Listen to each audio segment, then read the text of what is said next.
हरिः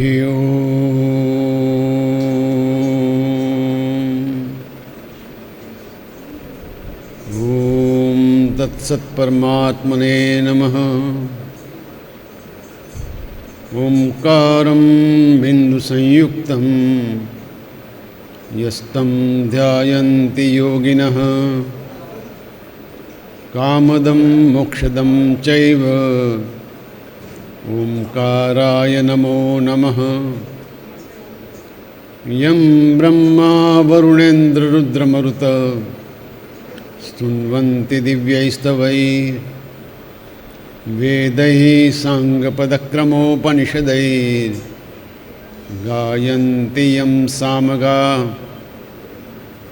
ध्यानावस्थिततद्गतेन मनसा पश्यन्ति यं योगिनो यस्यां तं न विदुः सुरासुरगणा देवाय तस्मै नमः।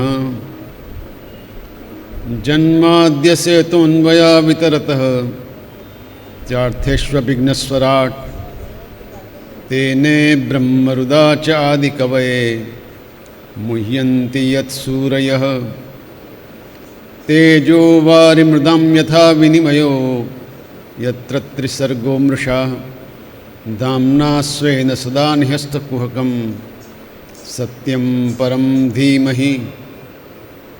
शान्ताकारं भुजगशयनं पद्मनाभं सुरेशं विश्वाधारं गगनसदृशं मेघवर्णं शुभांगं लक्ष्मीकान्तं कमलनयनं योगिभिर्ध्यानगम्यं वन्दे विष्णुं भवभयहरं सर्वलोकैकनाथं। हरिः ॐ वसुदेवसुतं देवं कंसचाणूरमर्दनं देवकी परमानन्दं कृष्णं वन्दे जगद्गुरुम्। ॐ नमो भगवते वासुदेवाय। उमिया मात की जय, बाळोज मात की जय। नमः पार्वती पतये हर हर महादेव हर। આજે 17મા દિવસે શ્રી કૃષ્ણ જીવન રસામૃતમાં આપણી પદ્ધતિ પ્રમાણે સૌ પહેલાં એક ઉપનિષદ મંત્રની આપણે અર્થ સાથે વ્યાખ્યા કરીશું. આજનો મંત્ર શ્વેતાશ્વેતર ઉપનિષદમાંથી લીધેલો છે. એકો દેવઃ, ભગવાન એક જ છે. એકો દેવઃ સર્વભૂતેષુ ગૂઢઃ, બધા જ જીવોમાં, બધા જ પ્રાણીઓમાં સમાયેલો છે. સર્વવ્યાપી, ભગવાન બધે જ વ્યાપેલો છે. સર્વભૂતાંતરાત્મા, બધા જીવોનો અંતરાત્મા એક જ ભગવાન છે. કર્માધ્યક્ષ, બધાના કર્મોનું નિયંત્રણ કરનાર, બધાના કર્મોનો નિયમ કરનાર ભગવાન જ છે. સર્વભૂતાધિવાસ, બધા જીવોમાં એ વસે છે. સાક્ષી, આપણે જે કંઈ કરીએ એ બધા જ કર્મોનું હંમેશને માટે સાક્ષી છે. ચેતા, આપણામાં જે ચૈતન્ય છે એ એને લીધે છે. કેવલો નિર્ગુણશ્ચ, બધા ગુણ છે પણ ઈશ્વર પોતે નિર્ગુણ છે. આ શ્વેતાશ્વેતર ઉપનિષદનું છે. ધ્યાને રાખવાનું છે કે સર્વગુણ સંપન્ન ભગવાન પોતે તો નિર્ગુણ જ છે. ગુજરાતીની એક સારી કવિતા આપણે રોજ કોઈ કવિને યાદ કરીને આપણું સંસ્કૃતિ જળવાય એ હેતુથી ગાઈએ છીએ. આજની કવિતા સુપ્રસિદ્ધ સંગીતકાર અને ગીતકાર અવિનાશભાઈ વ્યાસની છે. રાખના રમકડા મારા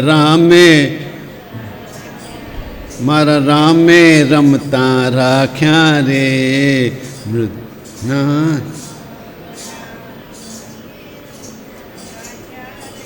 મૃત્યુલોકની માટીમાં હી માનવ કહીને બાખ્યા રે.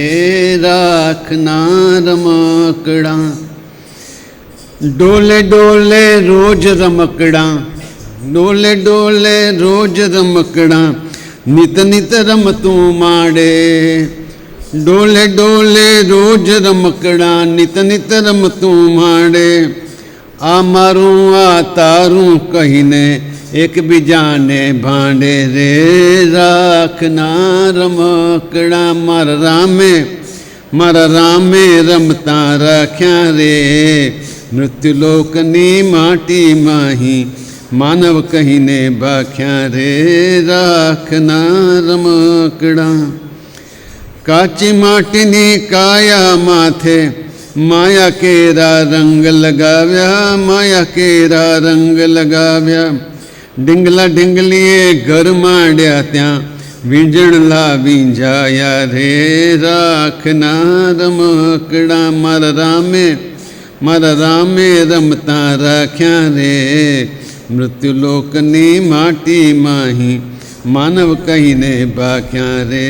રાખના રમકડા અંત અનંતનો તંત ન તૂટ્યો, રમત અધૂરી રહી. અંત અનંતનો તંત ન તૂટ્યો, રમત અધૂરી રહી.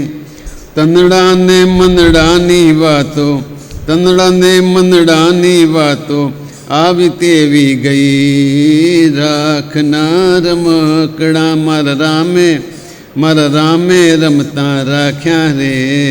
મૃત્યુલોકની માટીમાંહી માનવ કહીને ભાખ્યા રે. રાખના રમકડા. આમ આજે 17મા દિવસે 17મા કવિની કવિતા આપણે ગાઈ અને જૂના ગીતો, જૂની કવિતાઓનું સ્મરણ કર્યું. ગીતાનું અનુસંધાન અઘરું છે એટલે પહેલાં ગીતાની થોડી વાત કરી લઈએ. ગીતાજીમાં ગઈકાલ સુધી યજ્ઞની વાત કરતા હતા. નિયત કર્મ કરવું જોઈએ, કર્મ થાય જ છે, બધા કર્મ વગર અટકી શકતા નથી. આવી સ્પષ્ટતાઓ કર્યા પછી નિયત કર્મ એટલે આપણું શાસ્ત્રે નક્કી કરેલું છે એ કર્મ કરવું જોઈએ, નિરંતર કર્મ કરવું જોઈએ. એ કર્મ કરવાથી ખૂબ ફાયદો થાય છે. કર્મ હંમેશા સમાજ માટે, કર્મ હંમેશા દેશ માટે, કર્મ બીજા માટે કરાય, નિસ્પૃહ ભાવે કરાય તો એનું ફળ વિશેષ મળે છે. આ બધી વાતો કર્યા પછી યજ્ઞ કર્મની વાત ઉપર આપણે આવ્યા હતા. અને યજ્ઞમાં એવું કીધું કે યજ્ઞના 3 અર્થ થાય છે. યજ ધાતુ છે, એક અર્થ છે દેવ અથવા તો સન્માનનીય પુરુષ. જે સન્માનનીય છે એવા કોઈનું પણ પૂજન કરીએ તો યજ્ઞ કહેવાય છે. બીજું સંગઠન કરીએ એ પણ એક જાતનો યજ્ઞ છે. અને આ રીતે જો સંગઠન થાય અને સન્માનનીય પુરુષોનું સંગઠન થાય તો આપણે જે યજ કરીએ છીએ, પૂજન કરીએ છીએ એ તો બરાબર જ છે. હોમ હવન તો એક અર્થ છે જ.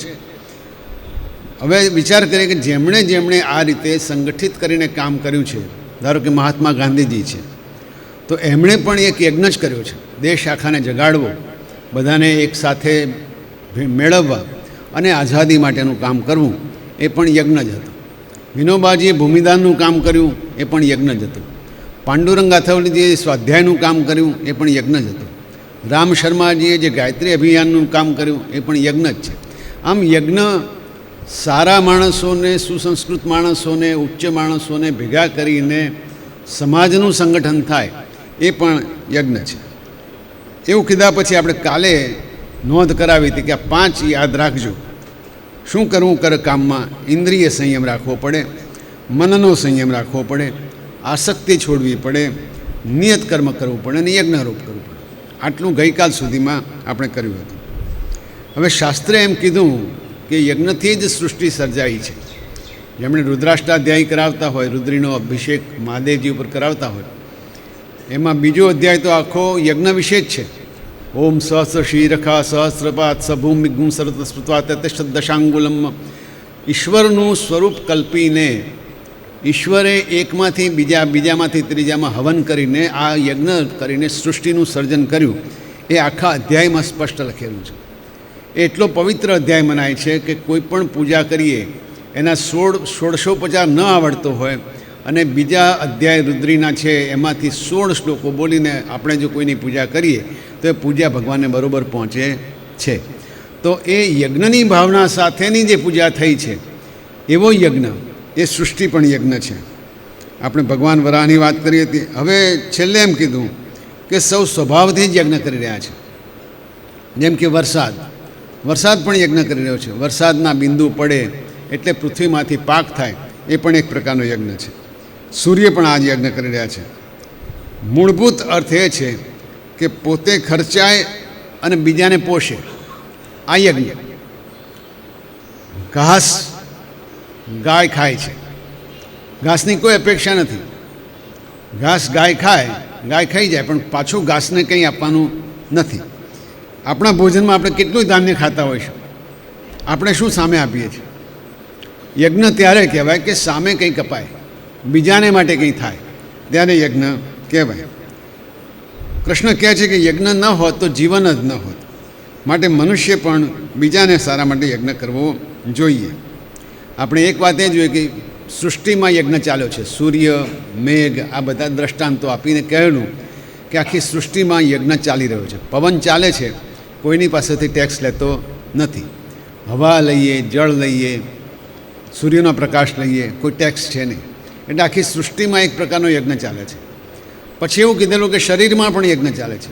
જીભ એનું કામ કરે છે, પેટ એનું કામ કરે છે, દરેક પોતપોતાનું કામ કરી, પણ છેવટે પેટ પોતાનું કામ કરીને આખા શરીરને પહોંચાડે છે. એટલે એ પણ એક જાતનો યજ્ઞ છે. તો પ્રશ્ન ત્યાં આવીને ઊભો હતો કે શરીર પણ યજ્ઞ છે, સૃષ્ટિ પણ યજ્ઞ છે, તો એની વચ્ચેના જે ભાગો છે, રાષ્ટ્ર, સમાજ, ગામ, રાજ્ય, આ બધાને માટે પણ આપણે યજ્ઞ કરી શકીએ.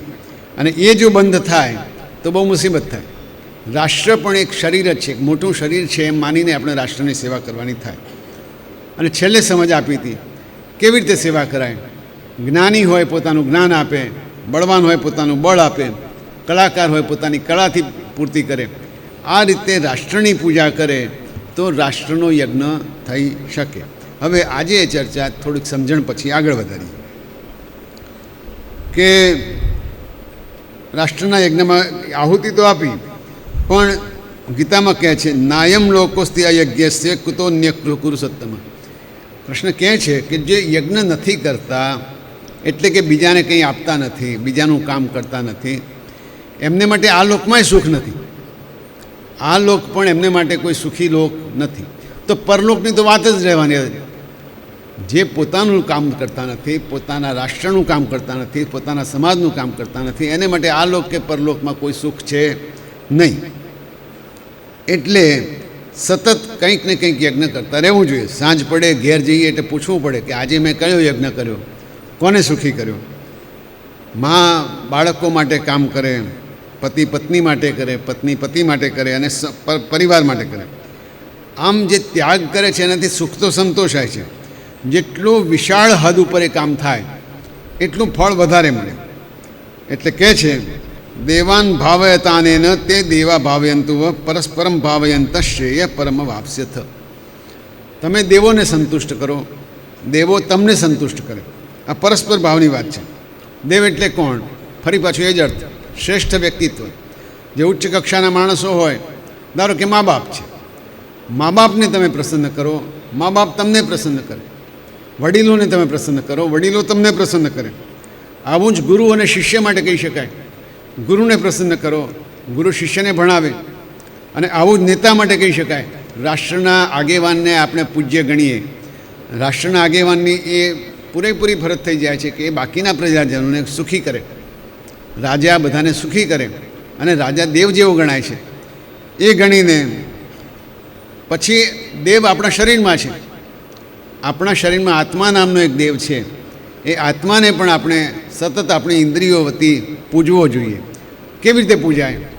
જીભ એવું કામ કરે કે આત્માને સંતોષ મળે. કેવી રીતે કામ કરી શકે? ઈશ્વરનું ભજન કરે. જો ઈશ્વરનું ભજન કરે જીભ, તો આત્માને સંતોષ થાય.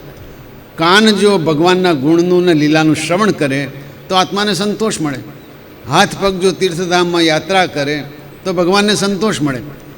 અંદર બેઠેલા પુરુષોત્તમને પ્રેમ કરવા માટે આપણી ઇન્દ્રિયોનો ઉપયોગ થાય એ શ્રેષ્ઠ ઉપયોગ છે. મનમાં સતત કોઈને કોઈ ધ્યાન ઈશ્વરનું કર્યા કરીએ તો છેવટે જપયજ્ઞ કરીએ તો પણ આત્મસંતોષ થાય છે. આમ આ દેવયજ્ઞ કરીએ અને અનિષ્ટોથી બચી શકાય. કે છે યજ્ઞશિષ્ટાશીના સંતો મુચ્યંતે સર્વકલ્મે. યજ્ઞ કર્યા પછી જે કંઈ ખાઈએ એ પ્રસાદ કહેવાય. હવે ધારો કે આપણે ગૃહસ્થ છીએ તો ગૃહસ્થમાં આપણા ઘરના બધાને જમાડી લઈએ, ઘરમાં નોકર ચાકરો એ પણ જમી લે, કોઈ અતિથિ આવ્યા હોય એ પણ જમી લે, અને પછી જે વધે એ પતિ પત્ની ખાય તો એ પણ યજ્ઞ જ થયું.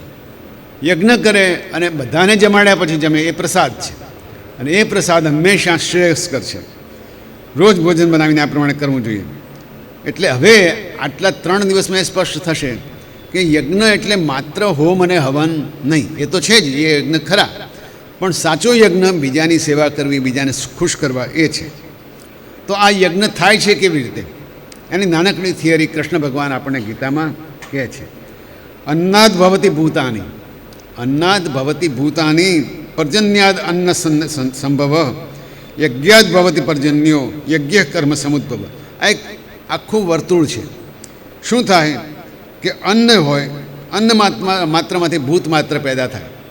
એ તો હકીકત છે કે આપણે ખાઈએ એમાંથી વીર્ય બને, એમાંથી અંડબીજ બને, એમાંથી બાળકો બને. એટલે અનાજ વગર પ્રજનન શક્ય નથી. અન્નમાંથી જ પશુઓ, જીવો પેદા થાય છે. હવે અન્ન શેમાંથી પેદા થાય? તો વરસાદમાંથી પેદા થાય. વૃષ્ટિ થાય તો અન્ન થાય, વૃષ્ટિ થાય તો અનાજ થાય, અનાજ થાય તો જીવો કંઈક ખાઈ શકે. ઘણા કે માંસાહારી શું કરતા છે? માંસાહારી જે જીવોને ખાય છે એ જીવો પણ અનાજ ખાઈને જ મોટા થાય છે. એ બકરું ખાય કે મરઘું ખાય, પણ છેવટે તો એણે અનાજ જ ખાવાનું છે. એટલે ખરેખર તેમણે ભગવાનનો પાડ માનવો જોઈએ કે અનાજ થાય છે માટે એ લોકો માંસાહાર કરી શકે છે. અનાજ વગર તો કંઈ શક્ય નથી. અનાજ હંમેશા વરસાદથી થાય. વરસાદ શેનાથી થાય? તો કે યજ્ઞથી થાય. આ નવી વાત આવી. યજ્ઞ કરીએ તો વરસાદ થાય, એ થોડી નવી વાત છે. એ કેવી રીતે સમજીએ? કર્મ કરીએ તો યજ્ઞ થાય. આપણે જ્યારે કર્મ કંઈ પણ કરીએ છીએ એક પ્રકારનો યજ્ઞ છે. આપણે ચાલીએ એ પણ જો ઈશ્વરના સ્મરણ સાથે ચાલીએ તો યજ્ઞ છે. કર્મથી યજ્ઞ થાય છે. અને કર્મ ક્યારે થાય? આપણને વિધિનું જ્ઞાન હોય તો કર્મ કરીએ. આપણને ખ્યાલ છે કે શું કરવું જોઈએ, શું ન કરવું જોઈએ, તો કર્મ થાય. આ જ્ઞાન કોણ આપે? પરમાત્મા આપે. એટલે પરમાત્મા જ્ઞાન આપે, જ્ઞાનના આધારે કર્મ થાય, કર્મના આધારે યજ્ઞ થાય, યજ્ઞના આધારે વૃષ્ટિ થાય, વૃષ્ટિના આધારે અન્ન થાય, અન્નના આધારે જીવ ઉત્પન્ન થાય. આ આખી એક સાયકલ પૂરી થતી હોય છે. આ જીવ માત્ર બને, અને એટલે માટે યજ્ઞ કરવો બહુ આવશ્યક છે. યજ્ઞનું ચક્ર છે. મનુસ્મૃતિમાં એમ કહ્યું છે કે અગ્નૌ પ્રાસ્તાહુતિ સમ્યગાદિત્યમ પ્રતિષ્ઠતે, આદિત્યા જાયતે વૃષ્ટિ, વૃષ્ટે અન્નમ તત પ્રજા.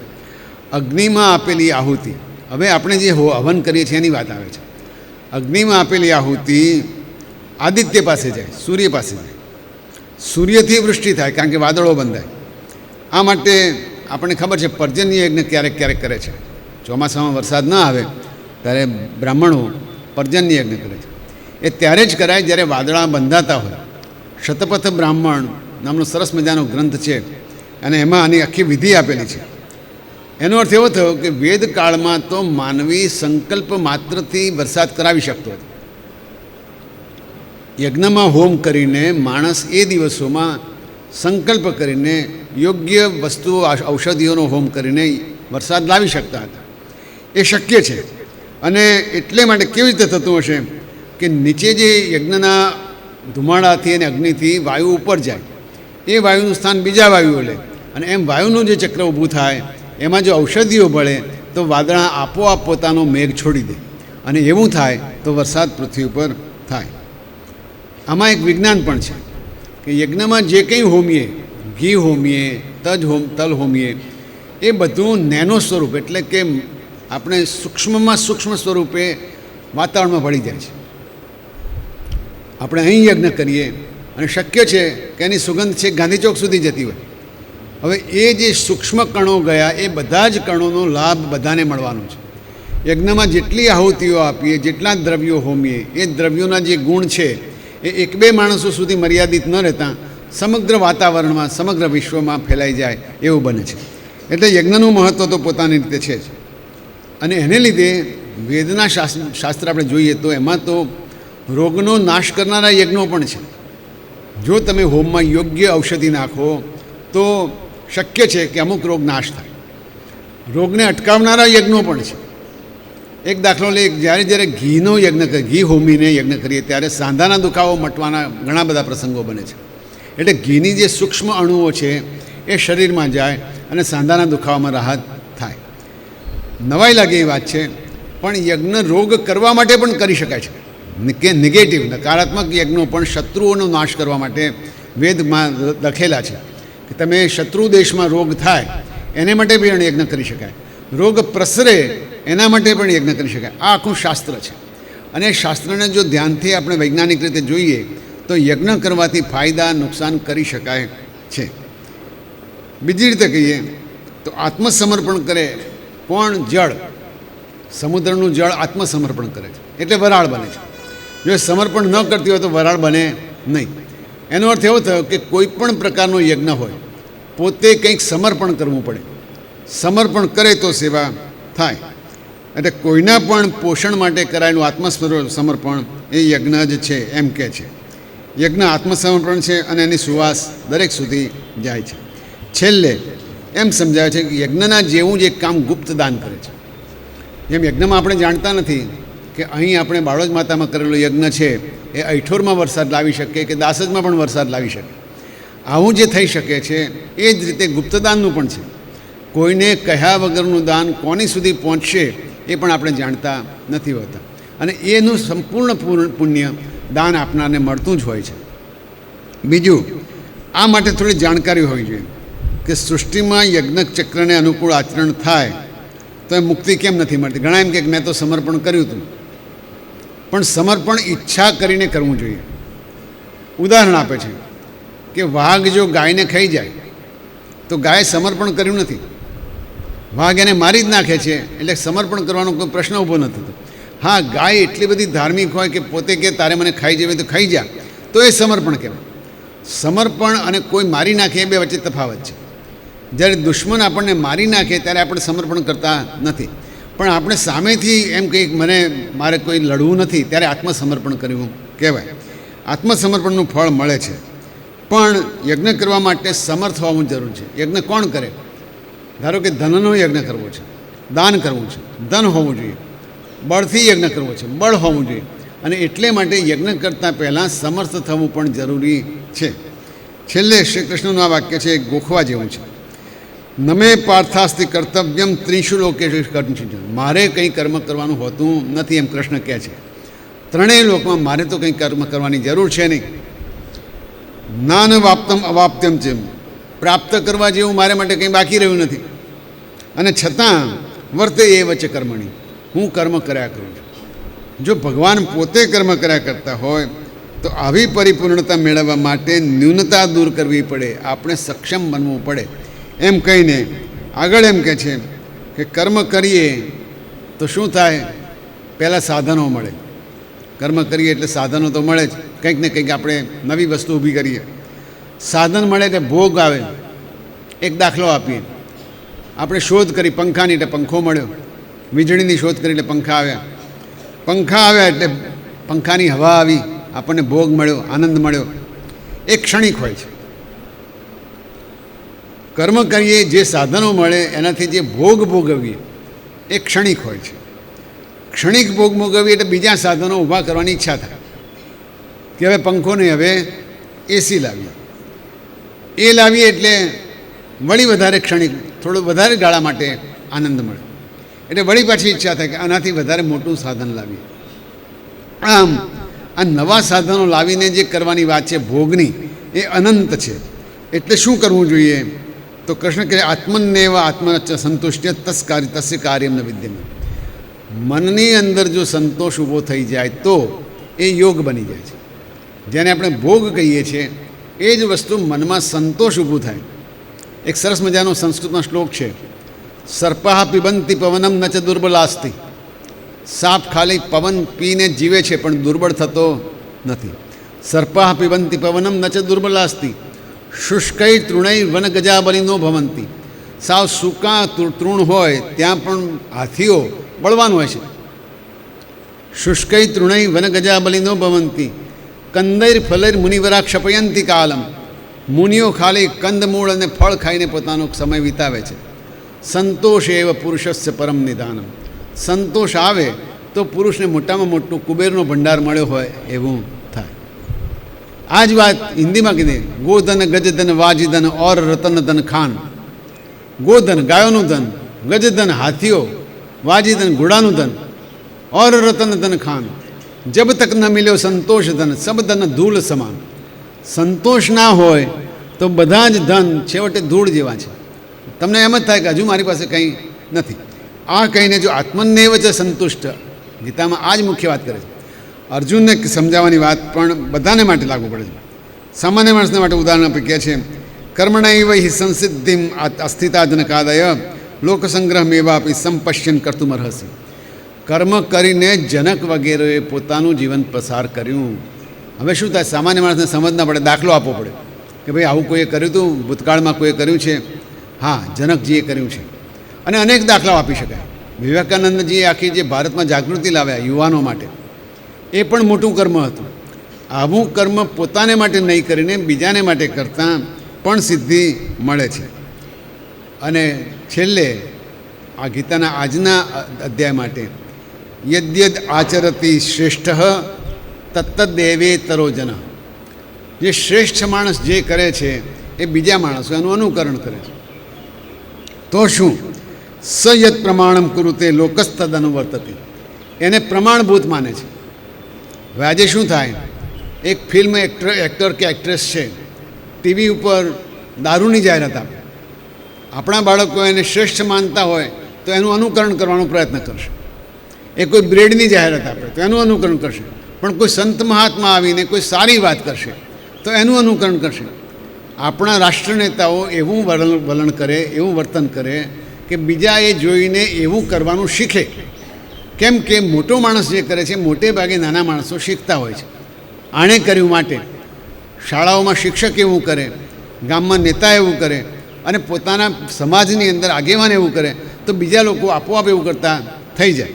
અને આ ખૂબ અગત્યનું છે.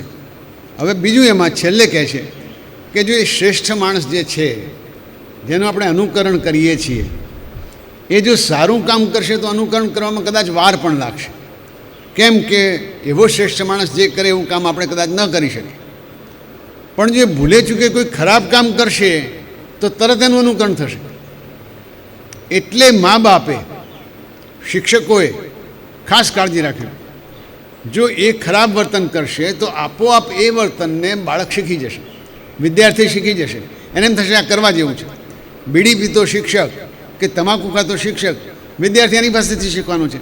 ગીતામાં ચોખ્ખું લખ્યું છે, યદ્યદ આચરતી શ્રેષ્ઠ તત્તદ એવેતરો જન.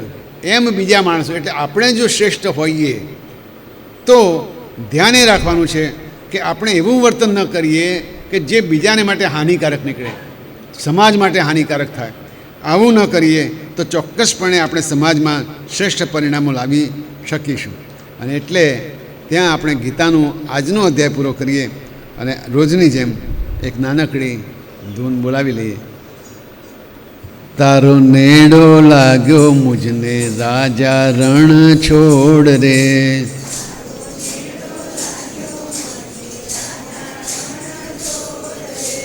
તારો નેડો લાગ્યો મુજને રાજા રણ છોડ રે. લાગ્યો મુજને છોડ રે. વિઠ્ઠલ વિઠ્ઠલ વિઠ્ઠલા હરિ ઓમ વિઠ્ઠલા.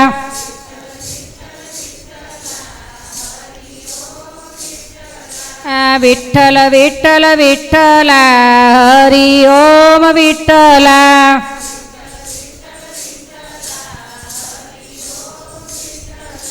કોણે કોણે ડીઠેલા હરિ ઓમ વિઠ્ઠલા.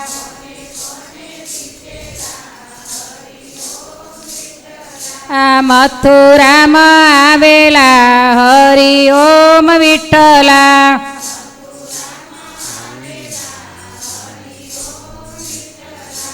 વાસુદેવે ડીઠેલા હરિ ઓમ વિઠ્ઠલા.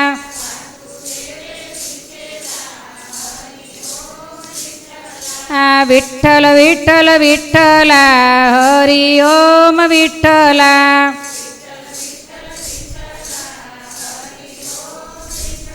આ ગોકુળમાં આવેલા હરિ ઓમ વિઠ્ઠલા.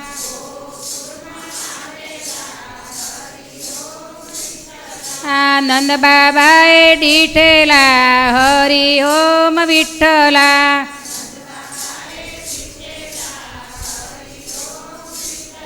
આ વિઠ્ઠલ વિઠ્ઠલ વિઠ્ઠલા હરિ ઓમ વિઠ્ઠલા.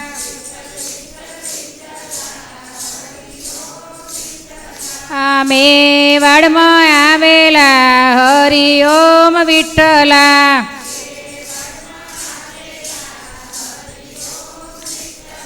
આ મીરાબાઈએ દીઠેલા હરિ ઓમ વિઠ્ઠલા.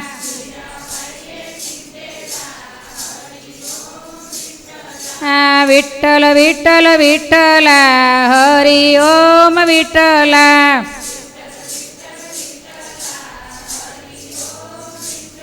આ જૂનાગઢમાં આવેલા હરિ ઓમ વિઠ્ઠલા.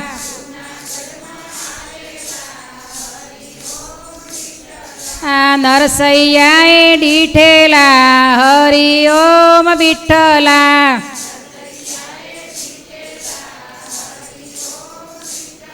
આ વિઠ્ઠલ વિઠ્ઠલ વિઠ્ઠલા હરિ ઓમ વિઠ્ઠલા.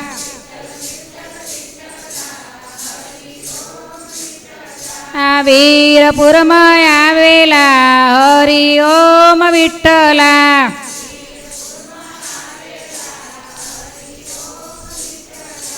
જલારામે દીઠેલા હરિ ઓમ વિઠ્ઠલા.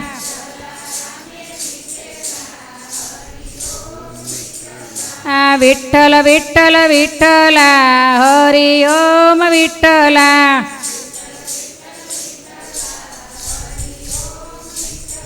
આ પંઢરપુરમાં આવેલા હરિ ઓમ વિઠ્ઠલા.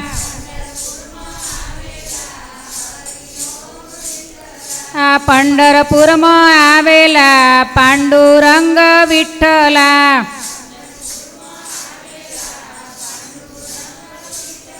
આ પુંડલીકે દીઠેલા પાંડુરંગ વિઠ્ઠલા.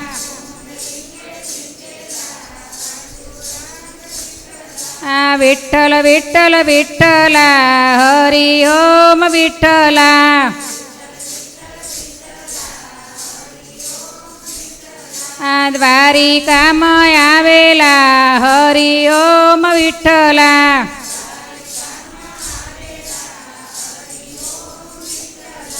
સુદામાએ દીઠેલા હરિ ઓમ વિઠ્ઠલા.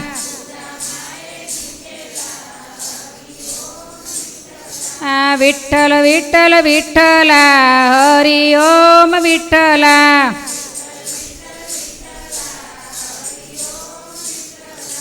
ડાકોરમાં આવેલા હરિ ઓમ વિઠ્ઠલા. આ બોડાણાએ દીઠેલા હરિ ઓમ વિઠ્ઠલા. આ વિઠ્ઠલ વિઠ્ઠલ વિઠ્ઠલા હરિ ઓમ વિઠ્ઠલા. વિઠ્ઠલ વિઠ્ઠલ વિઠ્ઠલા હરિ ઓમ વિઠ્ઠલા. વિઠ્ઠલ વિઠ્ઠલ વિઠ્ઠલા હરિ ઓમ વિઠ્ઠલા. વિઠ્ઠલ વિઠ્ઠલ વિઠ્ઠલા હરિ ઓમ વિઠ્ઠલા. કૃષ્ણ કનૈયા લાલ કી જય. દ્વારિકાધીશ કી જય. કૃષ્ણની કથા, કૃષ્ણની વાણી અત્યંત અર્થસભર છે. કૃષ્ણ જે કહે છે એમાં આખી દુનિયા માટે માર્ગદર્શન છે. કૃષ્ણ જે કરે છે એ અદ્ભુત છે. કૃષ્ણ પોતાના મિત્ર માટે કંઈ કરે, પોતાના સ્નેહી માટે કંઈ કરે, ભક્ત માટે કંઈ કરે, અનન્ય છે, એવું કોઈ કરી ન શકે. સુખદેવજી પરીક્ષિતજીને આ વાત કરતાં કહે છે, સહભાગ્યયા તસ્ય ગુણાન ગૃણીતે. એ વાણી કહેવાય કે જે ભગવાનના ગુણનું કીર્તન કરે. કરૌ ચ તત્કર્મ કરૌ મનશ્ય. હાથ એ છે જે ભગવાનના નામની તાલી પાડે. સ્મરેદ વસંતમ સ્થિરજંગમેશુ શૃણોતિ તત્પુણ્યકથા સકર્ણ. જે સ્થિર જંગમ બધા જ પદાર્થોમાં છે એમને યાદ કરે એ મન છે, એ મન પવિત્ર છે. અને એમની પુણ્યકથા સાંભળે એ કાન પવિત્ર છે. શિરસ્તુ તસ્યો ભયલિંગ માનમે.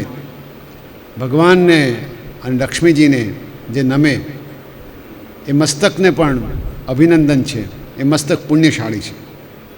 તદેવ યત પશ્યતે તદ્દે ચક્ષુઃ. ભગવાનના દર્શન કરે એ જ આંખનું મોટું મહત્ત્વ છે. અંગાને વિષ્ણુ અથ તજ્જનાનામ. આમ ભગવાનને માટે જે આપણા અંગો કામ કરે, પાદોદકમ યાની ભજંતી નિત્યમ.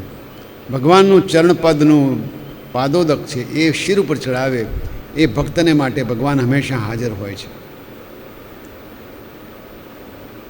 એક બ્રાહ્મણ હતો, ગરીબ હતો. એવો ગરીબ, એવો દરિદ્ર, ઘરમાં કંઈ ખાવાનું નહીં, હાડકાં દેખાય એકલા, અને છતાંય અયાચક હતો. કોઈની પાસે કંઈ માગતો નહીં. ઈશ્વર જે આપે એનામાં જ સંતોષ માનવો એ અપરિગ્રહનો ગુણ એનામાં હતો. પાસે એક વસ્ત્ર હોય તો બીજું વસ્ત્ર કોઈ આપતું હોય તો એ ન લે. આ એનો સ્વભાવ હતો. એને પરણીને બ્રાહ્મણી ધન્ય થઈ ગઈ હતી એના તપથી, પણ સાંસારિક રીતે બહુ દુઃખી હતી. બ્રાહ્મણી પણ બહુ ધર્મનિષ્ઠ હતી. એને પણ હતું કે આવો ધર્મિષ્ઠ પતિ મળ્યો છે, મારું સદભાગ્ય છે. પણ એવું ઘણીવાર બનતું કે એક ટંક ખાવા મળે તો આનંદ થઈ જાય. એવું ઘણીવાર બનતું કે એક ટંક ખાવા મળે, એમાં પૂરતું ખાવા મળે તો ભારે આનંદ થઈ જાય. અને ક્યારેય 2-3 દિવસ સુધી ઉપવાસ થયા હોય તો તુલસીનું પાનું ભગવાનને ચડાવીને, ભોગ ચડાવીને પછી પોતે તુલસીનું અડધું પાનું ખાય, એવા પણ દિવસો એમને આવ્યા છે. આ ભક્ત શિરોમણી છતાંય સંસાર સામે હાર માનતા નથી. એમના પત્ની પણ આ સ્વીકારી લીધું છે, જે છે તે બરોબર છે, જે થશે તે પણ બરોબર થશે. આવું સ્વીકારવું અઘરું છે. કોઈકને કોઈક દિવસે મનમાં વિચાર આવે કે આ વ્રત આપણે છોડીએ. અને એક દિવસે બ્રાહ્મણીને ઠીક એક ટાણા અને ઉપવાસ થયા પછી વિચાર આવ્યો છે કે તમે કંઈક કરો, આવી રીતે તો આપણે ભૂખે મરી જઈશું. શરીર હશે તો ઈશ્વરની ભક્તિ પણ થશે. બ્રાહ્મણ કહે છે કે ભાઈ શું કરી શકાય આપણે? ઈશ્વર આપે છે એ પ્રમાણે આપણે લઈએ છીએ અને એમાંથી આપણું જીવન ચાલે છે. પણ સંસાર એમ ચાલવાનો નથી. એકદમ યાદ કરાવે છે કે શ્રી કૃષ્ણ તો તમારા મિત્ર છે, જૂના મિત્ર છે, સંસારના સ્વામી છે, દ્વારકાના રાજા છે, અને એમની પાસે જવામાં કોઈ શરમ હોય નહીં. બીજા કોઈની પાસે ન જાવ તો ભલે.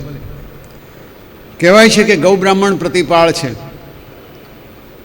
અને તમે તો તપસ્વી બ્રાહ્મણ છો, તમે કોઈનું ક્યારેય લેતા નથી, તો મિત્ર પાસે જવામાં શરમ છે નહીં, તમે જાઓ તો ખરા. બ્રાહ્મણ ના પાડે છે, ના હું નહીં જાઉં. મિત્ર પાસે હું માગવા જાઉં એવું કેવી રીતે બને? એ તો સંભવ જ નથી. બહુ સમજાવ્યા. પછી બ્રાહ્મણે મનમાં વિચાર કર્યો છે કે ચાલો જૂનો ભાઈબંધ છે, એ બહાને દર્શન તો થશે. અને એને ખ્યાલ છે કે કૃષ્ણ કોઈ સાધારણ મનુષ્ય છે નહીં. અદ્ભુત વ્યક્તિત્વવાળા કૃષ્ણમાં એને પરબ્રહ્મ દેખાયા જ છે. પણ બંને છે, મિત્ર પણ છે, પરમાત્મા પણ છે. વિચાર કરીને આ બ્રાહ્મણ અત્યારના પોરબંદર ને એ વખતની સુદામાપુરી પોતાના ગામથી નીકળી અને કૃષ્ણ પાસે જવા વિચાર કરે છે. હવે કૃષ્ણ જેવા મિત્રને મળવું હોય તો આમે કંઈક ભેટ લઈ જવી સારી. કોઈને ઘેર જઈએ તો નાનકડી પણ ભેટ લઈ જવી જોઈએ. વર્ષો પછી જાય છે, પણ ઘરમાં તો હાલના કુસ્તી કરે છે, શું લઈ જવું? કપડાંય ફાટેલા તૂટેલા પહેરેલા છે, શરીર મલિન થઈ ગયું છે, બધી નસો દેખાય છે. છેવટે વિનંતી કરે છે કે આજુબાજુમાં કોઈ કંઈક લઈ આવજો, મળે તો આપણે લઈ જઈએ. તાંદુલ લઈ આવે છે એમના પત્ની, આપણે પૌવા કહીએ. 1 મુઠ્ઠી 2 મુઠ્ઠી 3 મુઠ્ઠી 4 મુઠ્ઠી જેટલા તાંદુલ ભેગા કરીને પડોશમાંથી લઈ આવ્યા છે બ્રાહ્મણોને ત્યાંથી. અને આપણા સુદામાજી કૃષ્ણને મળવા નીકળ્યા છે. બહુ ઝડપથી તો પહોંચાય એવું છે નહીં, ધીમે ધીમે એમની કૃષકાયા જેમ લઈ જઈ શકે એમ જાય છે. પણ થોડી ગતિ આવી છે, કારણ કે મિત્રને મળવાનું છે. ગતિ આવે, મિત્ર યાદ આવે એટલે ગતિ આવે, અને ભૂખ સતાવે એટલે પાછી ગતિ ધીમી પડી જાય. એમ કરતાં કરતાં કરતાં કરતાં પંથ કપાય છે. થોડા બ્રાહ્મણો જોડે થઈ ગયા છે. બધાને કૃષ્ણના દર્શન કરવા છે, બધાએ કંઈક ને કંઈક ભેટ લીધી છે. પોરબંદરથી દ્વારકા સુધીનો રસ્તો કાપવાનો છે. એમને તો સતત એ વિચાર આવે છે કે કૃષ્ણ કેવો થઈ ગયો હશે. અમે ભણતા ત્યારનો કૃષ્ણ કેવો હશે. સુદામાજી ભૂતકાળમાં ઉતરી ગયા છે. મનમાં એમ થયું કે રાજા એટલે કેવો રાજા હશે. ત્યાં આવ્યો ત્યારે તો ભણવા માટે આવ્યો, ત્યારે માંડ 12-13 વર્ષનો હતો, મથુરાથી આવેલો, અને બલરામજી જોડે હતા. અમે બહુ મજા કરી છે, ગુરુજીએ બહુ સરસ ભણાવ્યા છે. અને કેવો જબરો! ગુરુજીએ જ્યારે કીધું કે તું મને દક્ષિણામાં મારો દીકરો મરી ગયેલો પાછો આપ, ત્યારે કૃષ્ણ બલરામજીને એનો દીકરો લઈ આવેલા. આવો પરાક્રમી કૃષ્ણ અત્યારે શું કરતો હશે? મનમાં વિચાર્યા કરે છે. એમ કરતાં કરતાં દ્વારકા આવે છે. પણ આ જ કથાનક આપણા ગુજરાતના એક બહુ જ જબરજસ્ત કથાકાર અને માણભટ્ટ પ્રેમાનંદે સરસ લખેલું છે. એક જમાનો હતો જ્યારે આ કથાનક આપણા મહેલાઓમાં માણભટ્ટ ગાતા હતા, અને બહેનો તો ઘણી બધી ગાતી. એટલે એને યાદ લાવવા માટે ભલે હું મારી રીતે કહી શકું, પણ એમને પણ યાદ કરીને પ્રેમાનંદની એ રચના આજે રજૂ કરી. કેવી રીતે કહે છે? પતિ પત્ની પહેલાં ધારો કે વાત કરે છે ઘરમાં. પછી સુદામુજી બોલિયા સુણ સુંદરી રે, હું કહું તે શિખામણ માન ગેલી કોણે કરી રે. સુદામાજી સમજાવે છે ઘરમાં, જે નિર્મ્યું છે તે પામીએ સુણ સુંદરી રે, વિધિએ લખી વૃદ્ધિ હાણ ગેલી કોણે કરી રે. વિધિએ લખ્યું છે નુકસાન કે ફાયદો, આપણા હાથમાં શું છે? સુકૃત દુકૃત બે મિત્ર છે સુણ સુંદરી રે, જાય પ્રાણ આત્માને સાથ ગેલી કોણે કરી રે. જેવું કર્યું હશે એવું મળશે. આપણે કંઈ દાન તો કરતા નથી, દાન કરીએ નહીં તો આપણને મળે ક્યાંથી? જો ખડધાન ખેડી વાવીએ સુણ સુંદરી રે, તો ક્યાંથી જમીએ શાળ ગેલી કોણે કરી રે. ઘાસ વાવ્યું હોય અને બાસમતી ચોખા ક્યાંથી મળે આપણને? એ તો શક્ય નથી. એકાદશી વ્રત નવ કર્યા સુણ સુંદરી રે, નવ કીધા તીર્થોપવાસ ગેલી કોણે કરી રે. એકાદશીમાં ફરાળ તો કરવાના છે, રોજ એકાદશી છે આમ તો. પિતૃ તૃપ્ત કીધા નહીં સુણ સુંદરી રે, નહીં ગાયો ને ગૌગ્રાસ ગેલી કોણે કરી રે. ગાયને આપણે ઘાસ પણ આપી શકતા નથી. આ તો આપણે પણ સમજવા જેવી વાત થાય છે જરા. બ્રહ્મ ભોજન કીધા નહીં સુણ સુંદરી રે, નથી કીધા હોમ હવન ગેલી કોણે કરી રે. સુદામાજી પોતાની રીતે સમજાવે છે એને. અતિથિ નિર્મુખ વાળી આ સુણ સુંદરી રે, તો ક્યાંથી પામીએ અન્ન ગેલી કોણે કરી રે. પ્રીતે હરિપ્રસાદ લીધો નહીં સુણ સુંદરી રે, હુત શેષ ન કીધો આહાર ગેલી કોણે કરી રે. હુત શેષ યજ્ઞાશિષ્ટ, હમણાં ગીતામાં વાત કરી, યજ્ઞ પત્યા પછી જે પ્રસાદ વધેલો લે એ હુતાશિષ્ટ કહેવાય. આપ ઉદર પાપે ભર્યું સુણ સુંદરી રે, છૂટ્યા પશુ તણો અવતાર ગેલી કોણે કરી રે. અરે ભગવાનનો પાડ માન, આપણે તો પેટ ભરા છીએ, આપણે જ ખાઈએ છીએ, કોઈને ખવડાવી તો શકતા નથી. એ તો સારું થયું કે પશુનો અવતાર મટ્યો ને આપણે માણસ તો બને કમસે કમ. આટલું તો ભગવાને ભલું કર્યું છે આપણું. સંતોષ અમૃત ચાખીએ સુણ સુંદરી રે, હરિચરણે સોંપી મન ગેલી કોણે કરી રે. આ બ્રાહ્મણ સમજાવે છે. ભક્તિએ નવનિધ આપશે સુણ સુંદરી રે, ધરો ધીર તમે સ્ત્રીજન ગેલી કોણે કરી રે. આ સુદામાએ સમજાવે છે ને બધા સુદામાઓ પોતાની પત્નીઓને આવી જ રીતે સમજાવી શકે. કારણ કે માગણી તો જેને લાગણી છે એ કરે. એ લાગણીની સામે લાગણીથી જવાબ આપે કે ભાઈ ભગવાન કરી આપશે આપણને કંઈક ને કંઈક. પણ જ્યાં પેટમાં ભૂખ છે ત્યાં શું થાય?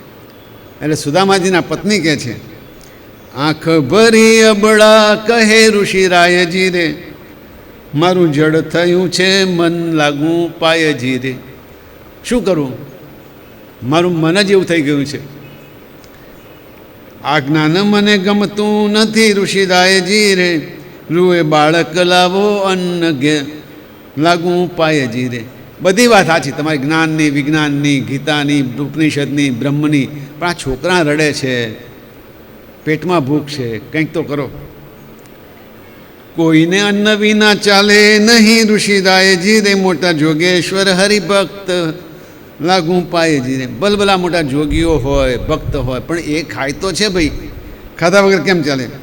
જુઓ, શિવે અન્નપૂર્ણા ઘેર રાખી આ ઋષિરાયજીએ, રવિએ રાખ્યું અક્ષય પાત્ર લાગું પાયજી રે. દાખલો કેવો સરસ! શિવજીએ ઘેર અન્નપૂર્ણા રાખ્યા છે. આમ તો જોગી જટાળા છે, ભસ્મ લગાવીને બેસે છે, પણ અન્નપૂર્ણા ઘરમાં હોય, ખાવાની કોઈ ચિંતા નહીં. અને સૂર્ય ભગવાનની પાસે પણ અક્ષય પાત્ર છે, જે એમણે દ્રૌપદીજીને પણ આપેલું. સપ્ત ઋષિ સેવે કામધેનું ઋષિરાયજી રે, તો આપણે કોણ માત્ર લાગવું પાયજી રે. જમદગ્નિજીના આશ્રમમાં કામધેનું ગાય હતી, અને આમ ઋષિઓ પણ ગાય રાખતા હતા. ખોરાક તો બધાને જોઈએ છે, સામે દલીલ પણ સારી તો છે જ. સુર સેવે કલ્પ વૃક્ષને ઋષિરાયજી રે, મન વાંછિત પામે આહાર લાગું પાયજી રે. દેવતાઓને ત્યાં પણ કલ્પવૃક્ષ તો છે, જે જોઈએ ખાય છે એ લોકો. ધર્મ પ્રાણ અન્ન વિના નહીં ઋષિરાયજી રે, ઊભો અન્ય સકળ સંસાર લાગું પાયજી રે. ધર્મ ને કર્મકાંડ ને બધું અન્ન વગર તો થાય કેવી રીતે? અન્ન તો જોઈએ જ. એટલે પગે લાગું છું બાપા, કંઈક કરો. ફેરાનું ફળ જાશે નહીં, એક ફેરો તો મારી આવો, ફળ મળશે. ઊભો અન્ય સકળ સંસાર લાગું પાયજી રે. ભાલે લખ્યા અક્ષર દરિદ્રના ઋષિરાયજી રે, ધોષે ધરણી ધરતત કેવ લાગું પાયજી રે. જો નસીબમાં દરિદ્ર લખેલું છે, ગરીબી લખેલી છે, પણ મને ખાતરી છે કે આ ધરણીધર શ્રી કૃષ્ણ એ તમારું જે નસીબમાં લખેલા લેખ છે એ ભૂંસી નાખશે, એવી મને ખાતરી છે. તત્ખેવ ત્રિકમ છેદશે દારિદ્ર કેરા ઝાડ રે, પ્રાણનાથ પધારો દ્વારિકા હું માનું તમારો પાડ રે. પતિ પત્નીની આ વાત આપણા પ્રેમાનંદજીએ બહુ સરસ રીતે કરી.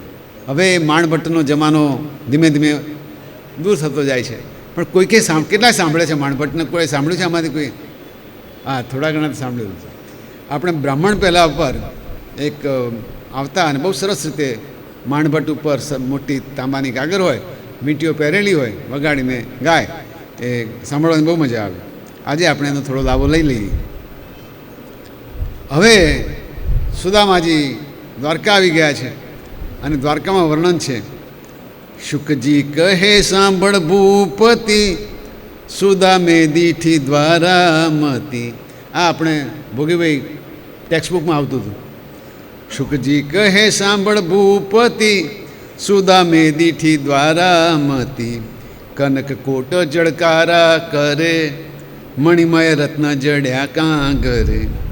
કોઠા કોશી સાંશોભે પરમ, જેવું વિશ્વકર્માનું કર્મ. દુર્ગે ધજા ગણી ફર ફરે, દુંદુબી ઢોલ ત્યાં ગડ ગડે. એ સરસ મજાનો કોટ છે, એની પર મણી જડ્યા છે, રત્ન જડ્યા છે, કનકના કોટ ચડકારા મળે છે, ધજાઓ બધી ફરફરી રહી છે. સુદર્શન ફરતું ત્યાં સુસવે, ગંભીર નાદ સાગર ગુગવે. ત્યાં તો ગોમતી સંગમ થાય, ચારે વર્ણ ત્યાં આવી નાય. પરમ ગતિ પ્રાણી પામે ઘણા, નથી મુક્તિપુરીમાં મણા. ઋષિ સુદામે કીધું સ્નાન, પછી પૂરમાં પેઠા ભગવાન. ગોમતી સ્નાન કર્યું અને પછી સુદામાજી હવે દ્વારકા નગરીમાં આવ્યા છે. નગર લોક સૌ જોવા મળે, ખીજવે બાળક પૂંઠળ પડે. જાદવ સ્ત્રી તાળી દઈ હસે, ધન્ય નગર આવો નર વસે. લોકોને ખીખિયાટ આવે છે.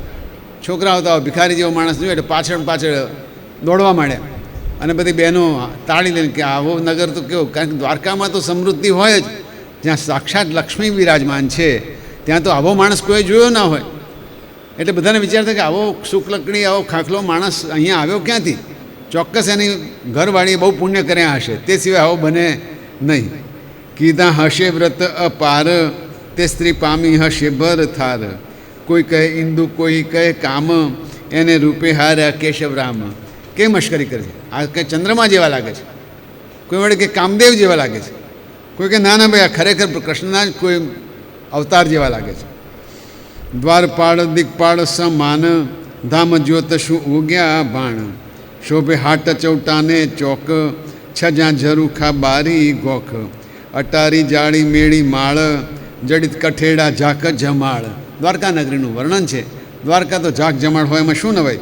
ચળકે કામ ત્યાં મીનાકારી, અમરાપુરી નાખું ઓવારી. સભામાં સ્ફટિક મણીના થંભ, થઈ રહ્યો છે નાટારંભ. નૃત્યનો આરંભ થઈ રહ્યો છે. સ્ફટિકના મણીના સરસ મજાના થાંભલા ઊભા કર્યા છે.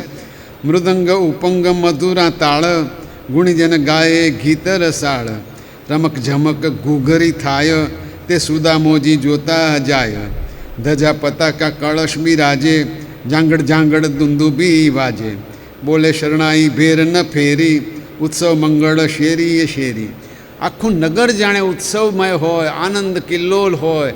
એમાં આ માણસ આવી પહોંચ્યો છે સુદામાજી. હરતા ફરતા અહીં છે ઘોડા, બાંધ્યા હેમતણા અછોડા. કવિનું વર્ણન કેવું છે? ઘોડાને પણ સોનાના અછોડા બાંધ્યા છે. ડોલે મદ ગળતા માતંગ, ગજશાળાનો નવલો રંગ. હેમ કળશ ભરી લાવે પાણી, દાસીઓ નહીં જાણે ઇન્દ્રાણી. દાસીઓ પણ એવી જાણે ઇન્દ્રાણી લાગે. માથા પર સોનાના ઘડા છે, પાણી ભરીને લાવે છે. હાથીઓ ઉપર અંબાડીઓ સોનાની છે. 56 કોટી જાદવની સભા, નવ રાખે દાનવની પ્રભા. 56 કરોડ યાદવોની આ સભા, અને એને તો દાનવો શું જીતવાના? અનંત યોદ્ધા ઊભા પ્રતિહાર, સાચવે શામળિયાનું દ્વાર. ત્યાં સુદામો ફેરા ફરે, સંકલ્પ વિકલ્પ મનમાં કરે.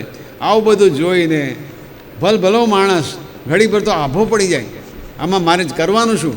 અહીં દોડે, ત્યાં દોડે, ચારે બાજુ ક્યાં જવું, મારે કયા દરવાજામાંથી પેસવું? ગહન દિશે છે કર્મની ગતિ, એક ગુરુના વિદ્યારથી. હવે વિચારમાં ચડી ગયા ભૂદેવ કે મારું વાળું આ કર્મની ગતિ બહુ ભારે. એક જ ગુરુના 2 વિદ્યાર્થી હતા. એ થઈ ડોલે પૃથ્વીપતિ, મારા ઘરમાં ખાવા રજ નથી. રમાડતો ગોકુળમાં માં કડા, ગુરુને ઘેર લાવતો લાકડા. તે આજે બેઠો સિંહાસન ચડી, મારે તુંબડીને લાકડી. જનરલી આવું જ બને. મોટે ભાગે મિત્ર ઘણા વખતે મળે ત્યારે મિત્રનો મહિમા સમજવો બહુ અઘરો પડે. કે પેલો કોઈ કહે, અમારે ત્યાં ઘણી વખત એવું બને, ગાંધીનગર રહેતો ત્યારે, કે ભાઈ એક મગનભાઈ કરીને મિનિસ્ટર છે, હવે એનો ભાઈબંધ મળવા મગન છે કે પણ મગન નહીં, મગનભાઈ થઈ ગયો છે અત્યારે. એને વિચાર ન આવે અને ત્યાં જાય તો એવી જ રીતે બોલે, અલા મગન. પણ મગનભાઈ, હવે મગનભાઈ કહેવું પડે, હવે મિનિસ્ટર થઈ ગયા છે ભાઈ. એટલે મિત્ર આવી રીતે વિચાર કરે કે મારે તુંબડીને લાકડીને આ મારો વાલો રાજ સિંહાસન ઉપર બેસી ગયો છે ને ત્યાં તો લાકડા ખેંચી લાવતો હતો, માકડા ગોકુળમાં રમાડતો હતો. વટ છે ભાઈ. વળી ઋષિને આવ્યું જ્ઞાન પણ છે ભૂદેવ. મનમાં પાછો વિચાર કર્યો, અલ્પ જીવ એ સ્વયં ભગવાન, હું તો કંઈ નથી. એકવાર પામું દર્શન, તો હું જાણે પામ્યો ઇન્દ્રાસન. પાછો વિચાર બદલાણો. મન માકડા જેવું છે. ઘડીમાં વિચાર કરે છે કે આ તો કેવો માણસ હતો, અને ઘડીમાં વિચાર કરે અરે તો ભગવાન છે અને એને તો મળવું ઘણું છે. હવે છે વિવેકી હરિના પ્રતિહાર ચોકીદાર. પૂછ્યા સુદામાને સમાચાર, માનુભાવ કેમ કરુણા કરી, તવ સુદામે વાણી ઓચરી. જે દ્વારપાળો છે એ બહુ વિવેકવાળા છે. એમણે પૂછ્યું કે માનુભાવ કેમ આવ્યા છો? આવું કોઈ પૂછે તો માણસને આમ છાતી ગજગજ ફૂલે. એટલે કહે છે, છું દુર્બળ બ્રાહ્મણ અવતાર. પાછું પોતાની ઓળખાણ તો આપી દીધી. માધવ સાથે છે મિત્રાચાર, પ્રભુને જય કહો મારા પ્રણામ, આવ્યો છે વિપ્રસુદામો નામ. હવે આઈડેન્ટિટી કાર્ડ આપ્યું. કોણ છે? વિપ્રસુદામો. સુદામા નામનો એક બ્રાહ્મણ મળવા આવ્યો છે. નામ સુદામો જય કહો, ગયો ઘરમાં પ્રતિહાર રે, એક દાસી સાથે કહાવ્યો શ્રી કૃષ્ણને સમાચાર રે. નોકર ગયો દ્વારપાળ, દાસીને કીધું કે ભાઈ એક સુદામા નામનો બ્રાહ્મણ આવ્યો છે. તેણે કહાવ્યું કરી પ્રણામ રે, મારું વિપ્ર સુદામો છે નામ રે. કોણે કીધું? દાસીએ, કૃષ્ણને. એમ દાસી કહે કર જોડ રે, ખરો ખરો કહે રણ છોડ રે. દાસીએ કીધું, પેલા શું કીધું? હા હા હા, ખરો ખરો ખરો. એક વિપ્ર હતો, મારો બાળ સ્નેહી સુદામો રે, હું દુખિયાનો વિસામો રે. એ શું કહે છે કે મારા દુખિયા, મારા જેવા દુખિયાનો એ વિસામો છે સુદામો. ઉઠી ધાયા જાદવ રાય રે, નવ પહેર્યા મોજા પાય રે, પિતાંબર ભૂમિ ભરાય રે, રાણી રૂકમિણી ઊંચા સાય રે. દોડે છે, પગમાં પિતાંબર અટવાય છે, રૂકમિણીજી ચાલ્યું છે. અતિ આનંદે ફૂલી કાય રે, હરી દોડે ને શ્વાસે ભરાય રે, પડે આખડે બેઠા થાય રે, એક પળ જુગ જેવી જાય રે. સ્ત્રીઓને કહી ગયા ભગવાન રે, પૂજા થાળ કરો સાવધાન રે, હું જે ભોગવું રાજ્યાસન રે, તે તો એ બ્રાહ્મણનું પુણ્ય રે. ભગવાને કીધું પૂજાનો થાળ તૈયાર કરાવો જલ્દી જલ્દી, અને હું જે આ ભોગવું છું ને એ તો એનું પુણ્ય છે. જે કોઈ નમશે એના ચરણ ઝાલી રે, તે નારી સ્વરૂપે મને વાલી રે. જે એના પગ ધોશે એ બધા કરતાં મને વાલી લાગશે. તવ સ્ત્રી સૌ પાછી ફરતી રે, સામગ્રી પૂજાની કરતી રે. સહુ કહે માહો માહી, બાઈ રે કેવા હશે શ્રી કૃષ્ણના ભાઈ રે. જેને શામળિયા શું સ્નેહ રે, હશે કંદર્પ સરખો દેહ રે. અરે શ્રી કૃષ્ણના ભાઈબંધ કેવા હશે? બધા મનમાં વિચાર કરે છે. જેને શામળિયા જેવો મિત્ર હોય એ તો કામદેવ જેવો રૂપાળો હશે, અને કેવો મોટો રાજા મહારાજા જેવો હશે. લઈ પૂજાના ઉપહાર રે, રહી ઊભી 16,000 રે. લાઈન લાગી ગઈ બધી, 16,000 રાણીઓ. અને કારણ કે પહેલાં કીધું છે કૃષ્ણે કે જે એની પૂજા કરશે એ મને સૌથી વાલી લાગશે. બાઈ લોચનનું સુખ લીજે રે, આજ જેઠનું દર્શન કીજે રે. ઋષિ શુકજી કહે સુણ રાય રે, શામળીઓ મળવા જાય રે. હવે આ બધી તૈયારી થઈ છે, શામળાજી મળવા ગયા છે, અને અહીં બધી તૈયારી ધમધોકાર છે. છબીલાજીએ છૂટી ચાલે રે, દીદી દોટતે દીન દયાળે રે. સુદામે દીઠા શ્રી કૃષ્ણ દેવ રે, છૂટ્યા આંસુ શ્રાવણ દેવ રે. સુદામાની આંખમાં આંસુ આવી ગયા છે.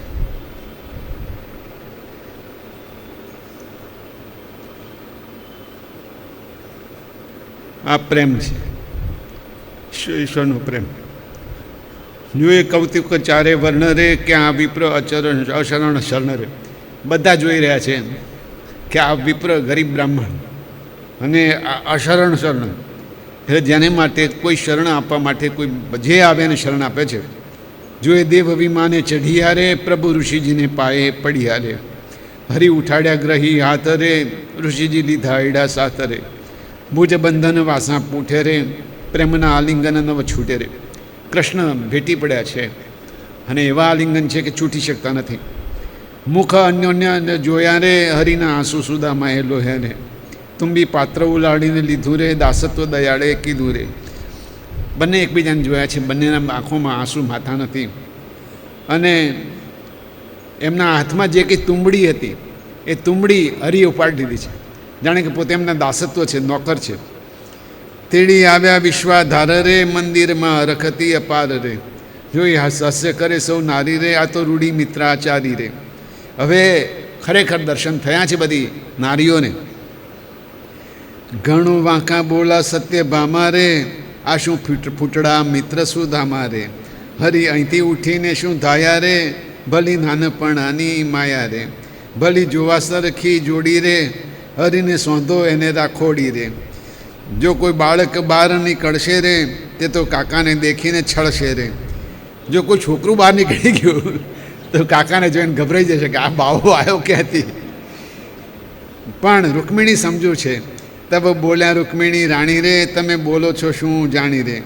શું બોલો વિસ્મય થઈ, હરિભક્તને ઓળખો નહીં. બેસાડા મિત્રને શૈયા ઉપર, ઢોળે વાયુ હરિ ઊભા રહી. જે શૈયા ઉપર સાક્ષાત લક્ષ્મીજી બિરાજમાન છે એ શૈયા ઉપર સુદામાજીને બેસાડ્યા છે. લક્ષ્મીજી એમને ચમર જોડે છે. ભક્તાધીન દિનને પૂજે દાસ પોતાનો જાણી. સુખ શૈયા પર ઋષિને બેસાડી, ચમર કરે ચક્રપાણી. નેત્ર સમસ્યા નાથે કીધી, એટલે ઈશારો કર્યો, નેત્ર સમસ્યા. નેત્ર સમસ્યા નાથે કીધી, આવી અષ્ટપટ રાણી. મંદ મંદ હસે સત્યભામા, આગો ગુંગટ તાણી. કનકની થાળી હેઠી માંડી, રૂકમિણી નાખે પાણી. સુદામાના ચરણ પખાડે, હાથે સારંગ પાણી. ભગવાને ચરણ ધોયા છે. ભક્તાધીન દિનને પૂજે દાસ પોતાનો જાણી. જેના નાભી કમળથી બ્રહ્મા પ્રગટ્યા, આ જગપળમાં કીધું. જેના નાભી કમળથી બ્રહ્મા પ્રગટ્યા, આ જગપળમાં કીધું.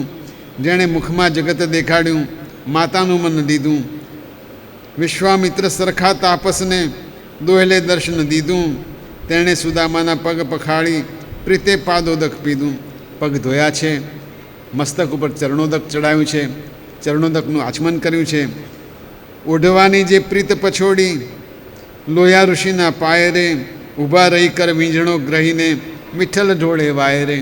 અને પાછું પોતાની પછેડીથી, પોતાના જ ખેસથી એમના પગ લૂછી આપ્યા છે અને પોતે વીંઝણો નાખે છે. ષોડશ પ્રકારે પૂજા કીધી, અગર ધૂપ ધુમાય. કર જોડી પ્રદક્ષિણા કીધી, હરિને હરખ આંસુ થાય. થાળ ભરી વૈદર્ભી લાવ્યા, ઘૃત પક્વ પકવાન. શર્કરા સંયુક્ત ઋષિને કરાવ્યા પયપાન. શુદ્ધ આચમન તંબોળ ખવરાવ્યા, ધરી પ્રેમ શામળવાન. બાંધ્યું તે પ્રસાદ પ્રમાણે, આરોગ્ય ભગવાન. જે સુખ આપ્યું સુદામાને, તે હરિ બ્રહ્માદિકને ના આપે. ફરી ફરી મુખ જુએ મુનિનું, આનંદ મુકુંદને વ્યાપે. સુદામાને ચિંતા મોટી, રખે દેખે કાદા કાયા કાંપે. પેલી કાંઠડી તાંદુલ તણી, તે જંગા નીચે લઈ ચાંપે. સુદામાને બીક છે કે આટલું બધું કરે છે, પણ પેલી પોટલી ક્યાંક જો જોઈ ગયા તો મુસીબતનો પાર નહીં. એટલે ગાંઠડી સંતાડવાની કોશિશ કરે છે. જંગા નીચે ચાંપે ઋષિ, ગાંઠડી તંદુલ તણી. પ્રેમાનંદ પ્રભુ પરમેશ્વરને જાણ્યા તણી ગત છે ઘણી. પણ ભગવાનને બહુ આનંદ થયો છે અને બે જણા વાતે વળગ્યા છે. અને આ વાત, આ કવિતા પણ ઘણી વખતે પાઠ્યપુસ્તકોમાં આવેલી છે.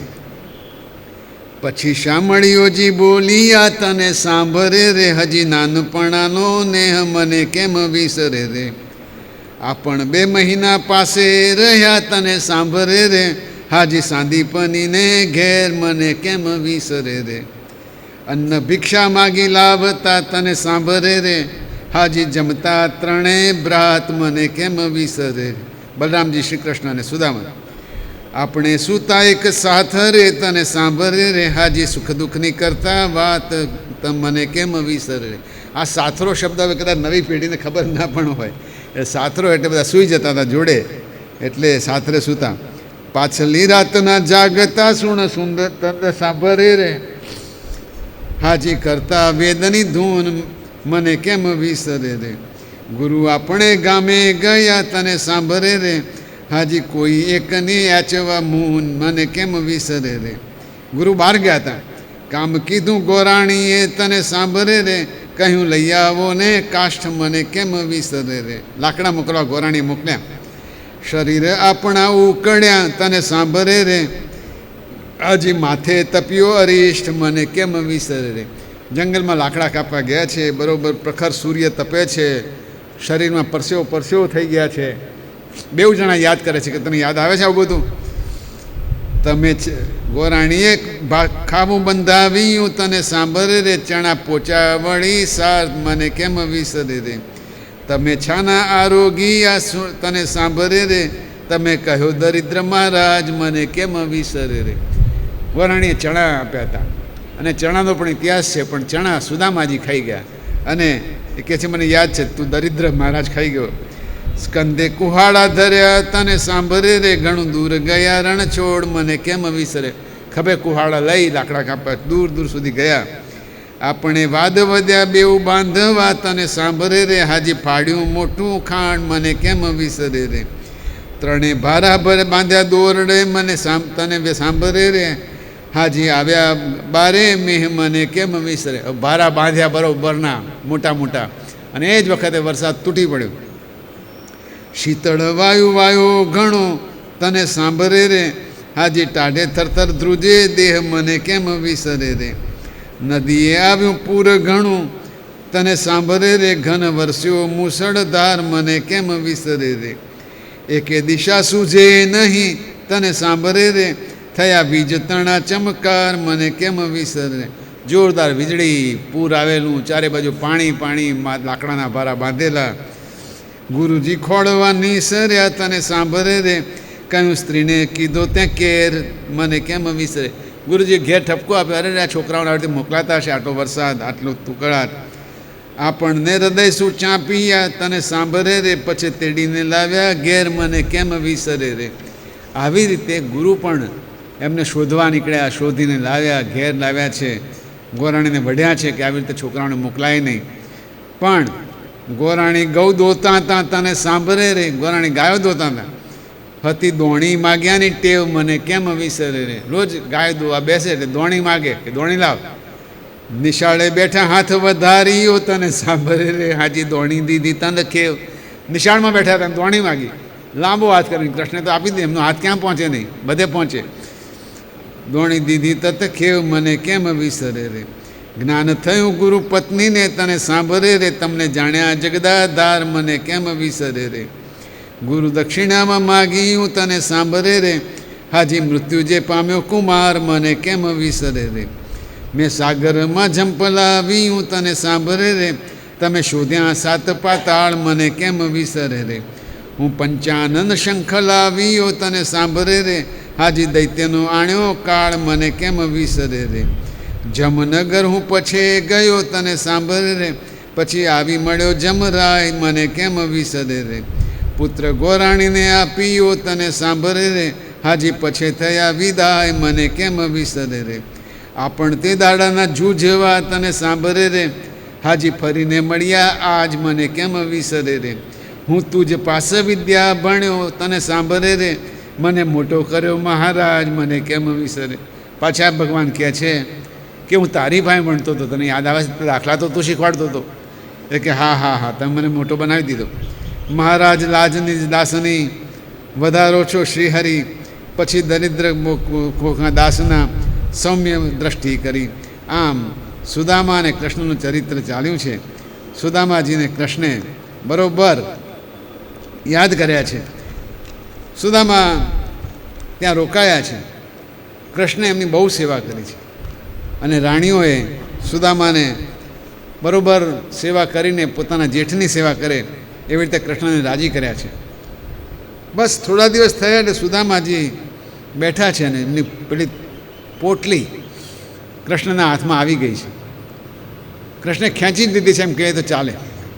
આ શું લાવ્યા છે? અને પોટલીમાંથી આ જગતના નાથે એક મુઠ્ઠી ભરી છે. મુઠ્ઠી ભરીને કંઈ બોલે હા હા કરે, પહેલાં તો સ્વાદિષ્ટ પૌવા મોંમાં પધરાવી દીધા છે.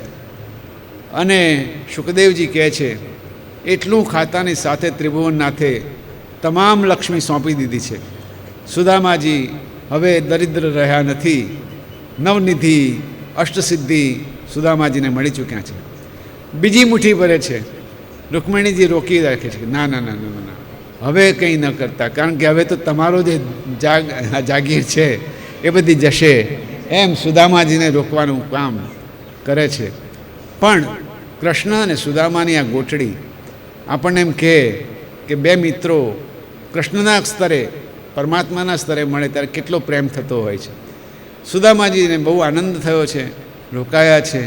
કૃષ્ણ જેવા પરમેશ્વરને મળીને ખૂબ ખૂબ મળ્યું છે, દર્શન થયા છે. પોતાના લાવેલા પૌવા કૃષ્ણે બહુ પ્રેમથી ખાધા છે. પણ કૃષ્ણ જેનું નામ મોંમાંથી કંઈ બોલતા નથી. વખત આવ્યો એટલે વળાવવા આવ્યા છે. વળાવ્યા એટલે ઘરેથી થોડે દૂર જઈને આવજો આવજો કહીને સુદામાજીને પાછા મોકલ્યા છે. આખા રસ્તે સુદામાજી એક જ વિચાર કરે છે, આ કેવો માણસ નીકળ્યો, ભાઈબંધ તો ખરો પણ કાંઈ આપ્યું નહીં. એકાદો ખેસ આપ્યો હોત, એકાદું પિતાંબર આપ્યો હોત તોય કામ કરી દઉં. કૃષ્ણ કાંઈ બોલ્યા નથી. કૃષ્ણની આ રીત છે, આપે છે ત્યારે કંઈને નથી આપતા. સુદામાજી ધીમે ધીમે કરતાં કરતાં ઘર તરફ જાય છે. ઓમ નમો ભગવતે વાસુદેવાય.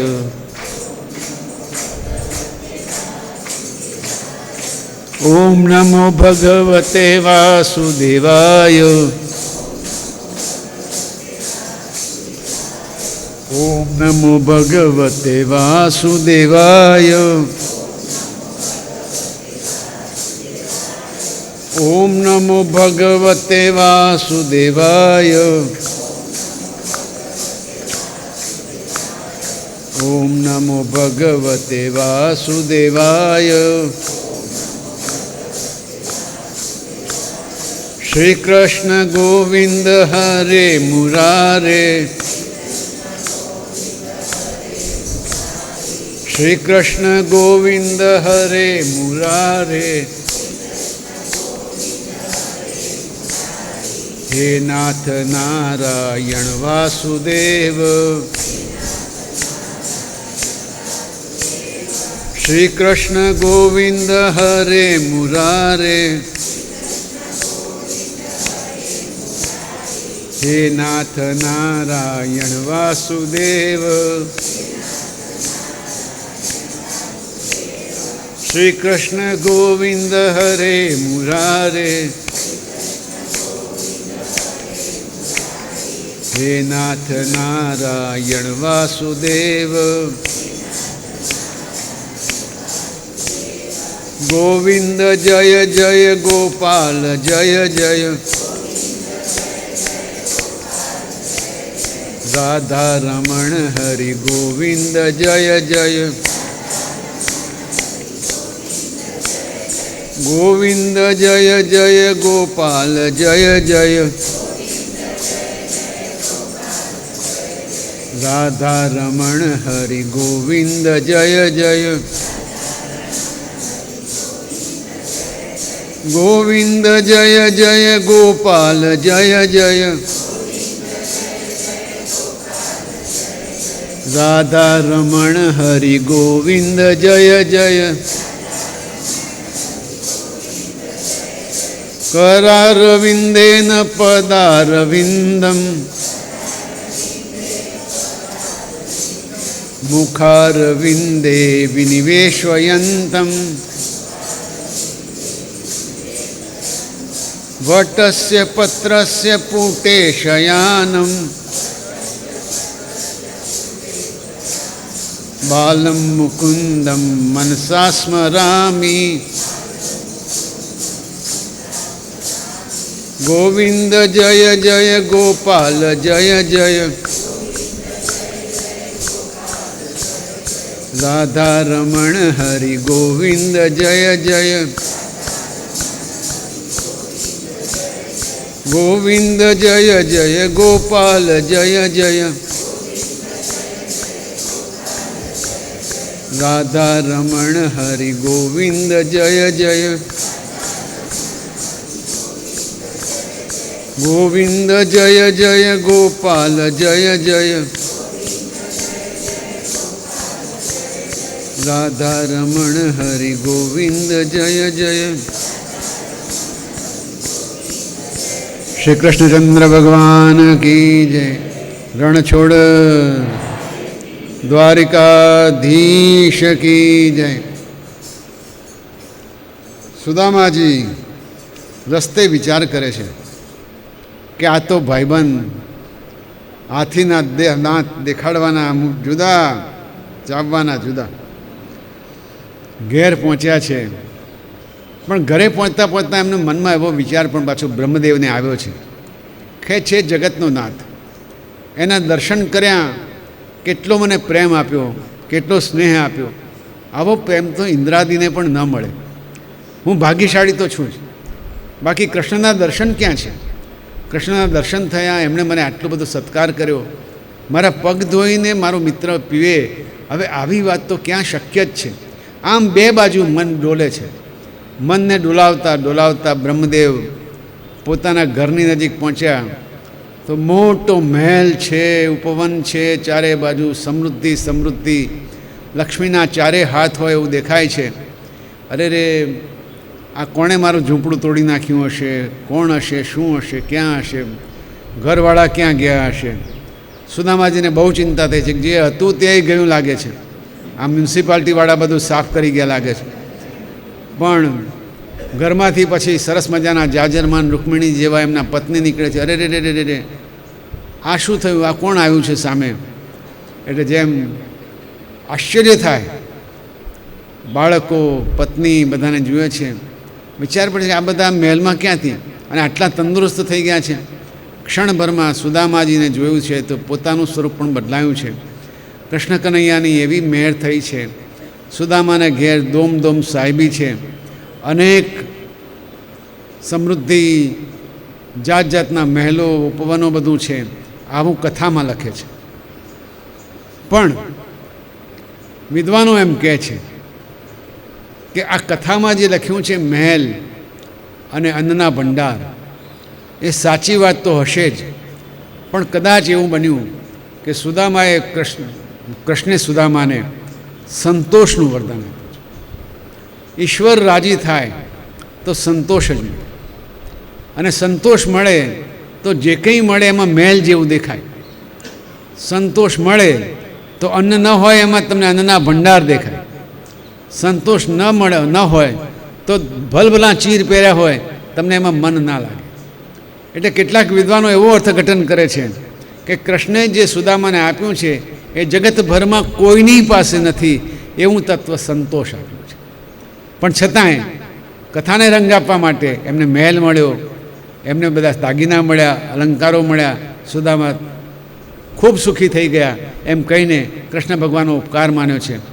આવું જ ક્યારે થાય કે જ્યારે ભક્તને મનમાં, હૃદયમાં ઈશ્વર વસ્યા હોય ત્યારે. એવું કહે છે કે આવું ન બને ને ખાલી ભગવાનનું નામ પણ લઈએ તો પણ પૂરતું છે. કારણ કે નામસ્મરણ કલિયુગમાં સૌથી શ્રેષ્ઠ કહ્યું છે. નામ લેવા માત્રથી મુક્તિ એવી વાત પણ છે. એક સરસ મજાનું આખ્યાન છે, એ આપણે આજે કથા પૂરી કરતાં પહેલાં કહીએ. એક અજામિલ નામનો બ્રાહ્મણ હતો. બ્રાહ્મણ પણ દાસીને પરણ્યો, એટલે ઘરમાં પછી વર્ચસ્વ દાસીનું થઈ ગયું અને ધીમે ધીમે કરતાં બ્રહ્મકર્મ ભૂલાઈ ગયું છે. પોતે જે સંધ્યા પાઠ કરતા હતા એ બધું ગયું અને આડે રસ્તે ચડી ગયા છે. અજામિલ ચોરી કરે, ડાકુગીરી કરે, ગમે તે ખાય, ગમે ત્યાં ખાય અને પોતાના ઘરમાં ગમે તેને લઈ આવે. આ એના માટે સ્વાભાવિક થઈ ગયું છે. ઘરમાં પાપ પાપ અને પાપ જ છે. એવા સમયે સંતાનનો જન્મ થાય છે. એક સંતાન, બે સંતાન, જાત જાતના નામ પડ્યા છે.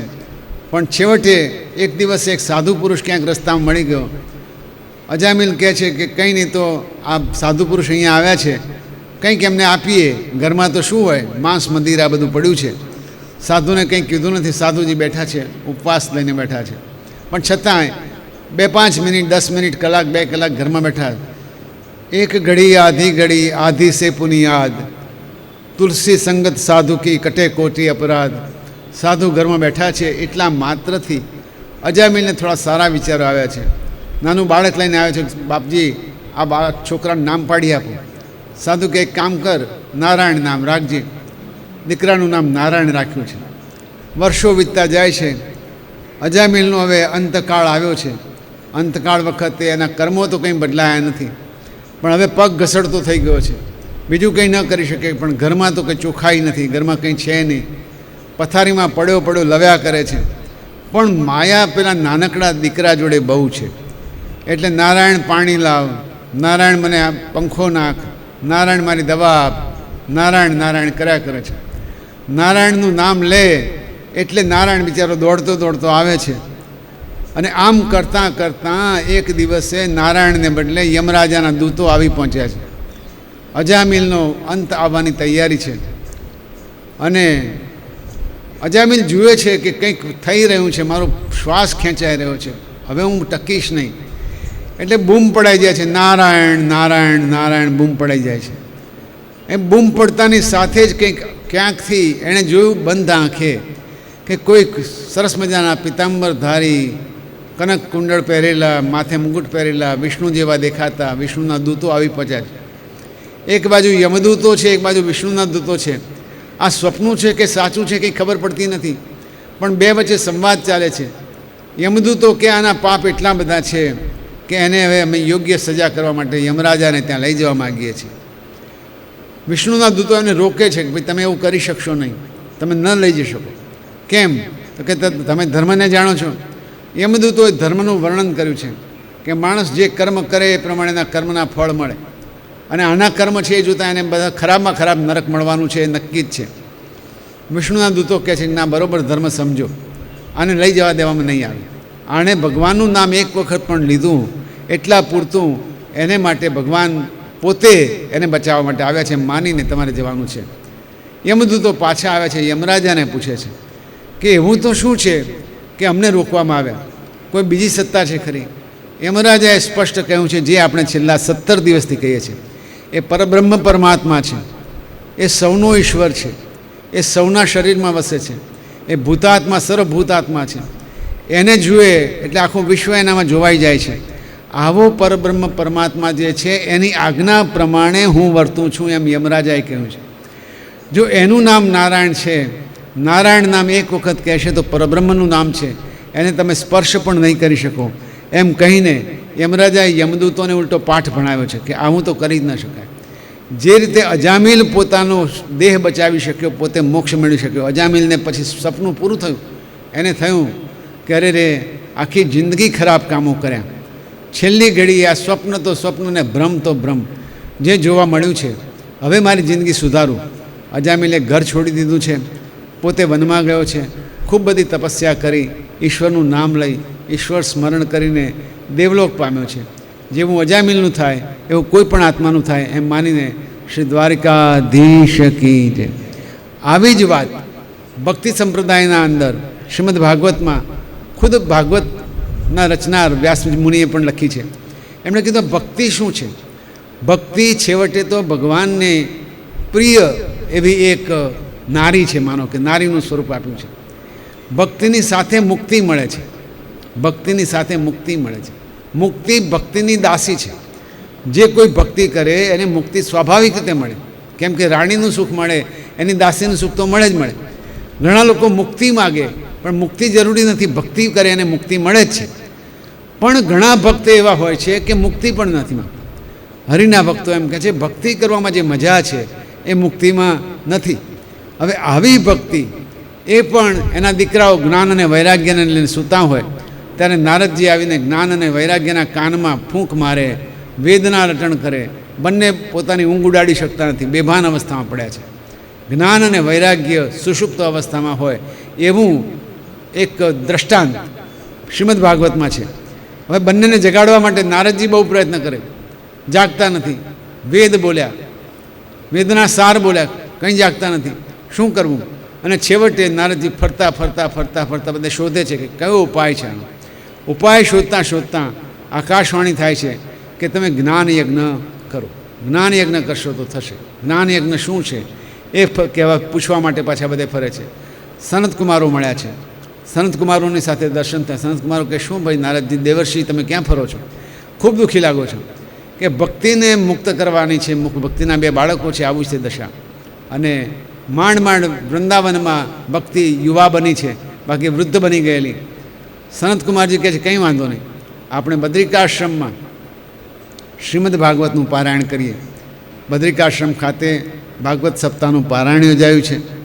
સનતકુમારો ત્યાં બિરાજ્યા છે, ભાગવતનો મહિમા કર્યો છે. જેવો ભાગવતનો મહિમા કહ્યો છે ત્યાં જ ભક્તિ, જ્ઞાન અને વૈરાગ્ય ત્રણે ત્યાં યુવાન થઈને આવી પહોંચ્યા છે. પ્રશ્ન પૂછાય છે કે ત્રણે ક્યાંથી આવ્યા? ભાગવતનામાંથી જ ભક્તિ પેદા થાય છે, ભાગવતમાંથી જ જ્ઞાન પ્રગટે છે, ભાગવતમાંથી જ વૈરાગ્ય પ્રગટે છે. આધુનિક લોકો માટે શું કહેવાનું, આધુનિક જીવન સરણી પ્રમાણે શું કહેવાનું? મેં અગાઉ વાત કરેલી, કદાચ ભૂલાઈ ન ગઈ હોય તો, ભક્તિ એટલે તમારું જે લક્ષ્ય છે એ માટેના પ્રયત્ન. યાદ કરીએ, વિદ્યાર્થી છે, એનું લક્ષ્ય, એનું ધ્યેય, એણે જે ધ્યાન કરવાનું છે તે, એ અભ્યાસ, એનું હાઈએસ્ટ માર્ક્સ, એનું લક્ષ્ય છે. ગૃહસ્થ, સુખી ગૃહસ્થાશ્રમ એનું લક્ષ્ય છે. એ કરવા માટે જે જરૂરી છે, પત્નીને પ્રેમ, પુત્રોને પ્રેમ, સગા સંબંધીઓને પ્રેમ, સંબંધો નિભાવવા, વ્યવહાર કરવા, આ પણ એક પ્રકારની ભક્તિ છે. પોતે એ ભક્તિ કરતા જાય તો ગૃહસ્થાશ્રમનું ધ્યેય જે છે, સુખી ગૃહસ્થાશ્રમનું, એ અવશ્ય મળે. ભક્તિ પ્રયત્ન છે. ઈશ્વર જો ધ્યેય હોય તો ભક્તિ ઈશ્વર તરફ લઈ જાય છે. બીજું કોઈ ધ્યેય હોય તો એને માટેનો પ્રયત્ન એ ધ્યેય તરફ લઈ જાય છે. પણ એ ધ્યેય નક્કી કર્યા પછી જ્ઞાન હોવું જોઈએ કે ધ્યેય કયું રાખવું. ધ્યેય ખોટું રાખ્યું હશે તો પ્રયત્ન ખોટા ધ્યેય ઉપર લઈ જશે.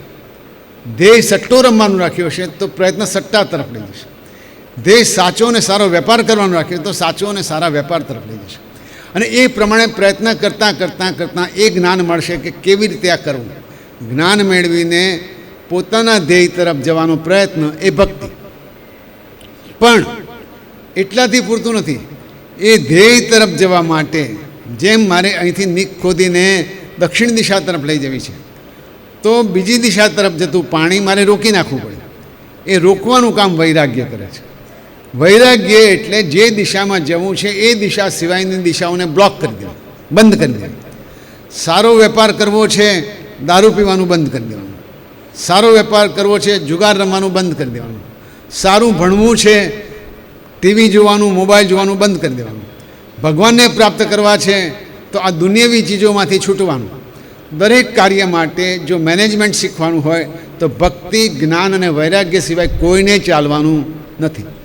જે વસ્તુ કરવી છે એની ભક્તિ, જ્યાં પહોંચવું છે એની ભક્તિ, જ્યાં નથી પહોંચવું એનો વૈરાગ્ય. જ્ઞાન ન ટકે રે વૈરાગ્ય વિના. તમે જો જ્ઞાન મેળવો પણ વૈરાગ્ય ન હોય. એક સરસ દાખલો, એક તબીબ બન્યો છે. તબીબ બનીને સેવા કરવી છે જગતની, દર્દીની સેવા કરવી છે, પણ સતત યાદ રાખે છે મેં તો 1 કરોડ ખર્ચીને ડૉક્ટર બન્યો છું, 2 કરોડ ખર્ચીને ડૉક્ટર બન્યો છું. સતત મનમાં એ જ યાદ રાખે. હવે એનો પ્રયત્ન ગમે તેવો હોય પણ વૈરાગ્ય ઊભો થવાનું નથી. એની પાસે જ્ઞાન છે, એની પાસે પ્રયત્ન છે, એની પાસે ધ્યેય સુધી પહોંચવાની તૈયારી પણ છે, પણ વૈરાગ્ય નથી. થોડું ઘણું પણ જો વૈરાગ્યની દશા ઊભી થાય કે જે કંઈ મેં ખર્ચ્યું છે ભલે ખર્ચ્યું, અત્યારે મારું લક્ષ્ય આ દર્દી છે, આ દર્દીનું શ્રેષ્ઠ થાય એ મારું ધ્યેય છે. એ શ્રેષ્ઠ કરવા માટે જે પદ્ધતિ મારે વાપરવી પડે એ મારી ભક્તિ છે. એ માટે જે જ્ઞાન મેં મેળવ્યું છે એ મારું જ્ઞાન છે. એટલે ચોક્કસ એ ઓપરેશન સફળ થાય, 100% સફળ થાય, દર્દી સાજો થઈને ઘેર જાય. પણ જો વૈરાગ્ય ન આવ્યો તો પ્રયત્ન ડગમગાઈ જવાનો છે. એણે જે કાઢવાનું છે લીવર, જોડે જોડે એપેન્ડિક્સ પણ કાઢી લેશે. કાઢવાનું છે એપેન્ડિક્સ, જોડે કિડની કાઢી લે કદાચ, કારણ કે પેલા 2 કરોડ રૂપિયા યાદ આવ્યા છે. આટલા માટે જે કોઈ માણસ જે કંઈ કરે, શિક્ષક ભણાવવા જાય એનું લક્ષ્ય ભણાવવાનું છે. આ વિદ્યાર્થીઓમાંથી 40 વિદ્યાર્થીઓમાં 40 પાસ થશે અને હશે તો 39 વિદ્યાર્થીઓ બોર્ડમાં પહેલા બીજા નંબરે આવશે. આ લક્ષ્ય લઈને જાય તો પછી ઘરમાં મારી ભેંસ પાવાની છે એ બાકી રહી ના જાય. જો એનું લક્ષ્ય એ તરફ હશે તો વિદ્યાર્થીઓ ભણાવવા તરફ લક્ષ્ય જશે નહીં. હા, આધુનિક જીવનમાં આ પ્રણાલી કરવા જેવી છે. જ્યાં જાય ત્યાં લક્ષ્યને ધ્યાનમાં રાખીને કામ કરે તો જ કામ સફળ થાય, નહીં તો કામ ડગમગી જાય. આ ચોખ્ખી ને ચટવ જેવી વાત છે. પણ જ્યારે જ્યારે ભક્તિ કરતા હોય ત્યારે પહેલાં જાણી લેવું જોઈએ કે કોની ભક્તિ કરવી છે. એક જ લક્ષ્ય હોવું જોઈએ. આપણે 33 કરોડ દેવતા છે એટલે ઘણા નીકળે, એક મંદિર, બીજું મંદિર, ત્રીજું મંદિર, ચોથું મંદિર, બધા દેવતા છે. એ બધા જ દેવતાઓને પૂજતી વખતે, દર્શન કરતી વખતે મનમાં એમ રહે કે આ મારો શામળિયો જ છે. શિવજી પાસે જાય તો પણ શિવજીમાં શામળિયો દેખાય, શામળિયા પાસે જાય તો શિવજીનો ભક્ત હોય તો શિવજી જ દેખાય. એક જ ભક્ત, ભક્તિ એકની રાખવાની. કારણ કે જ્યારે તમે કલ્પના કરવા બેસો, મનમાં ધ્યાન ધરવા બેસો, ત્યારે એક જ ભગવાનનું ધ્યાન મનમાં આવવું જોઈએ. નહીં તો થશે શું? ઘડીકમાં શિવજી દેખાશે, ઘડીકમાં કૃષ્ણ દેખાશે, ઘડીકમાં ગણપતિ દેખાશે, ઘડીકમાં અંબા દેખાશે, અને એ ધ્યાન નહીં થઈ શકે. એ બેધ્યાન પણ આવી જશે. ઘડી ઘડીમાં સ્વરૂપ બદલાશે. એક જ સ્વરૂપ યાદ રાખવાની જરૂર છે. કૃષ્ણે પણ એવું કર્યું છે. જ્યાં સુધી ગોકુળમાં હતા ત્યાં સુધી એમનું ધ્યાન નંદ અને યશોદા હતું. પણ જ્યારથી ગોકુળ છોડ્યું છે એમનું ધ્યાન વસુદેવ અને દેવકીજી છે. જે છે ત્યાં ધ્યાન આવે. નંદ અને યશોદાને યાદ જરૂર કરે છે, પણ ભક્તિ તો વસુદેવ અને દેવકીજીની જ કરે છે. એક જ લક્ષ્ય, એક જ ભક્તિ, એક જ પ્રયત્ન, સફળતાનો આ રાજમાર્ગ છે. એટલે ગીતામાં પણ આ જ મામેકમ શરણમ વ્રજ, મારું એકનું જ શરણ તારે રાખવાનું છે, બીજા કોઈની ભક્તિ કરવાની, મને જ ભજ, એવું ચોખ્ખું કહે છે. અને છેલ્લે પૂછે છે, આ બધું કીધું તને ખબર પડી છે? તો તને જો ખબર પડી હોય તો તને જે ઠીક લાગે તે કર, તને યોગ્ય લાગે તે કર. ખબર પડવી જોઈએ. આટલા 17 દિવસની વાત પછી એક ધ્યાન થાય કે મારા ઈષ્ટદેવને હું યાદ રાખીશ, મારા ઈષ્ટદેવની હું ભક્તિ કરવા માટે ધ્યાનમાં મૂકીશ, અને એના પ્રયત્નો કરતી વખતે વૈરાગ્ય થોડો ઘણો જેટલો થઈ શકે એટલો. આપણે ગીતાના પાઠ કરીએ છીએ, ગીતાના વાત કરીએ છીએ, અમે જે થઈ શકે તે એટલું કરવું જોઈએ. પછી થઈ શકે તે કહીએ એટલે ઘણી વખત પેલા મારા સાહેબનો દાખલો આપ્યો તો એવું થાય. 100 કિલોનો વજનવાળા સાહેબ ફરવા નીકળ્યા મારી જોડે, 1 કિલોમીટર ફર્યા, બીજે દિવસ પૂછે વજન કેવું ઉતર્યું લાગે છે? શું વજન ઉતરે? જો આવી જ ભક્તિ કરવાની હોય કે આજ તો મેં એમ કે 5 ગાયત્રી કરી, 5 ગાયત્રીમાં શું કરવા જેવું છે? 5 ગાયત્રી કરાય નહીં. 108 ગાયત્રી કરે તો ઓછામાં ઓછી 1 માળા કરે તો એ ભક્તિ કરી કહેવાય. 2 માળા કરે તો કંઈ વધારે ભક્તિ કરી કહેવાય. અને જો દિવસમાં 3 માળા કરે, 4 માળા કરે, એમ ભક્તિ વધતી જાય. માળા શું કરવા કરવી? જપ યજ્ઞ છે, એ પણ યજ્ઞ છે, જપ યજ્ઞ છે. જપ યજ્ઞ કરવાથી યજ્ઞનું ફળ મળે છે. જપ યજ્ઞ મનમાં કરે એટલું વધારે ફળ મળે છે. ઘણા મોટેથી કરે, જય શ્રી કૃષ્ણ, જય શ્રી કૃષ્ણ, જય શ્રી કૃષ્ણ, જય શ્રી કૃષ્ણ, ભાગ મણકા મણકો આવ્યો. ધીમે ધીમે આખો મંત્ર સ્વર સાથે બોલાય એ જરૂર. ઓમ નમો ભગવતે વાસુદેવાય, ઓમ નમો ભગવતે વાસુદેવાય, ઓમ નમો ભગવતે વાસુદેવાય. અને પછી થોડી વાર જો કેટલા આવ્યું.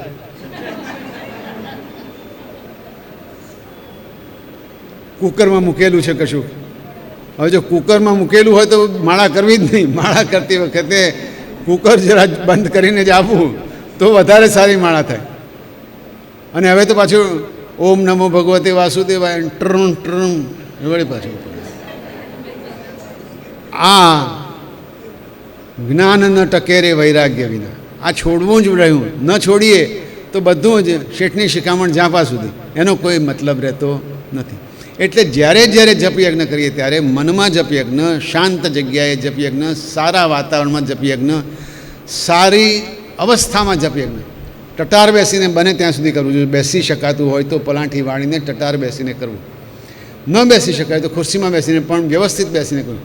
ઘણા તો એવા બાંકા વળી ગયા હોય છે કે અહીંથી જે મૂલાધારમાંથી સહસ્ત્રધાર સુધી જે પ્રવાહ જવાનો હોય એ પ્રવાહ વચ્ચે જ ક્યાંક અટકી જાય.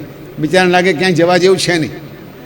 કારણ કે અહીંથી ધીમે ધીમે આમે મણકા ખવાના હોય અને ખવાયેલા મણકામાંથી જવાનું હોય.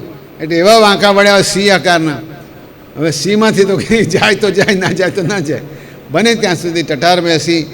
કારણ કે આ એક યોગ ક્રિયા છે. એના વિશે બહુ પ્રવચન અપાયું ત્યારે નથી, પણ મૂલાધારથી માંડીને અનેક ચક્રોને છેદતા છેદતા આજ્ઞાચક્રથી છેદીને સહસ્ત્રાધાર સુધી જાય એ કુંડલિનીની જાગૃતિ કરવાનું કામ યોગ છે.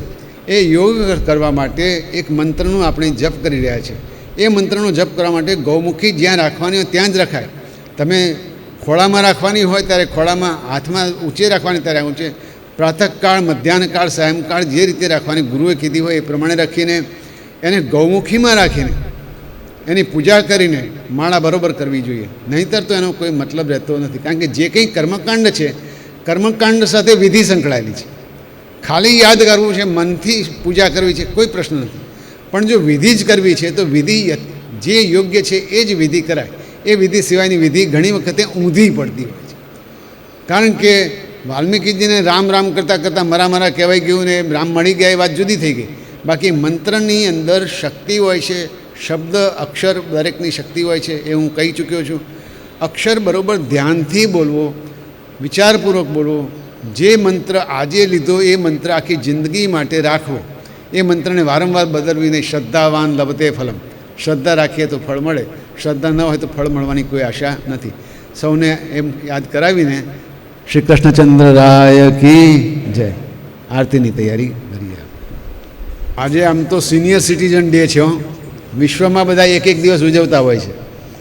આપણે તો રોજ ઉજવીએ છીએ, પણ વિશ્વમાં સિનિયર સિટીઝન ડે એટલે આજે 60 વર્ષથી મોટી ઉંમરના લોકોના માટેનો દિવસ વિશ્વભરમાં ઉજવાય છે.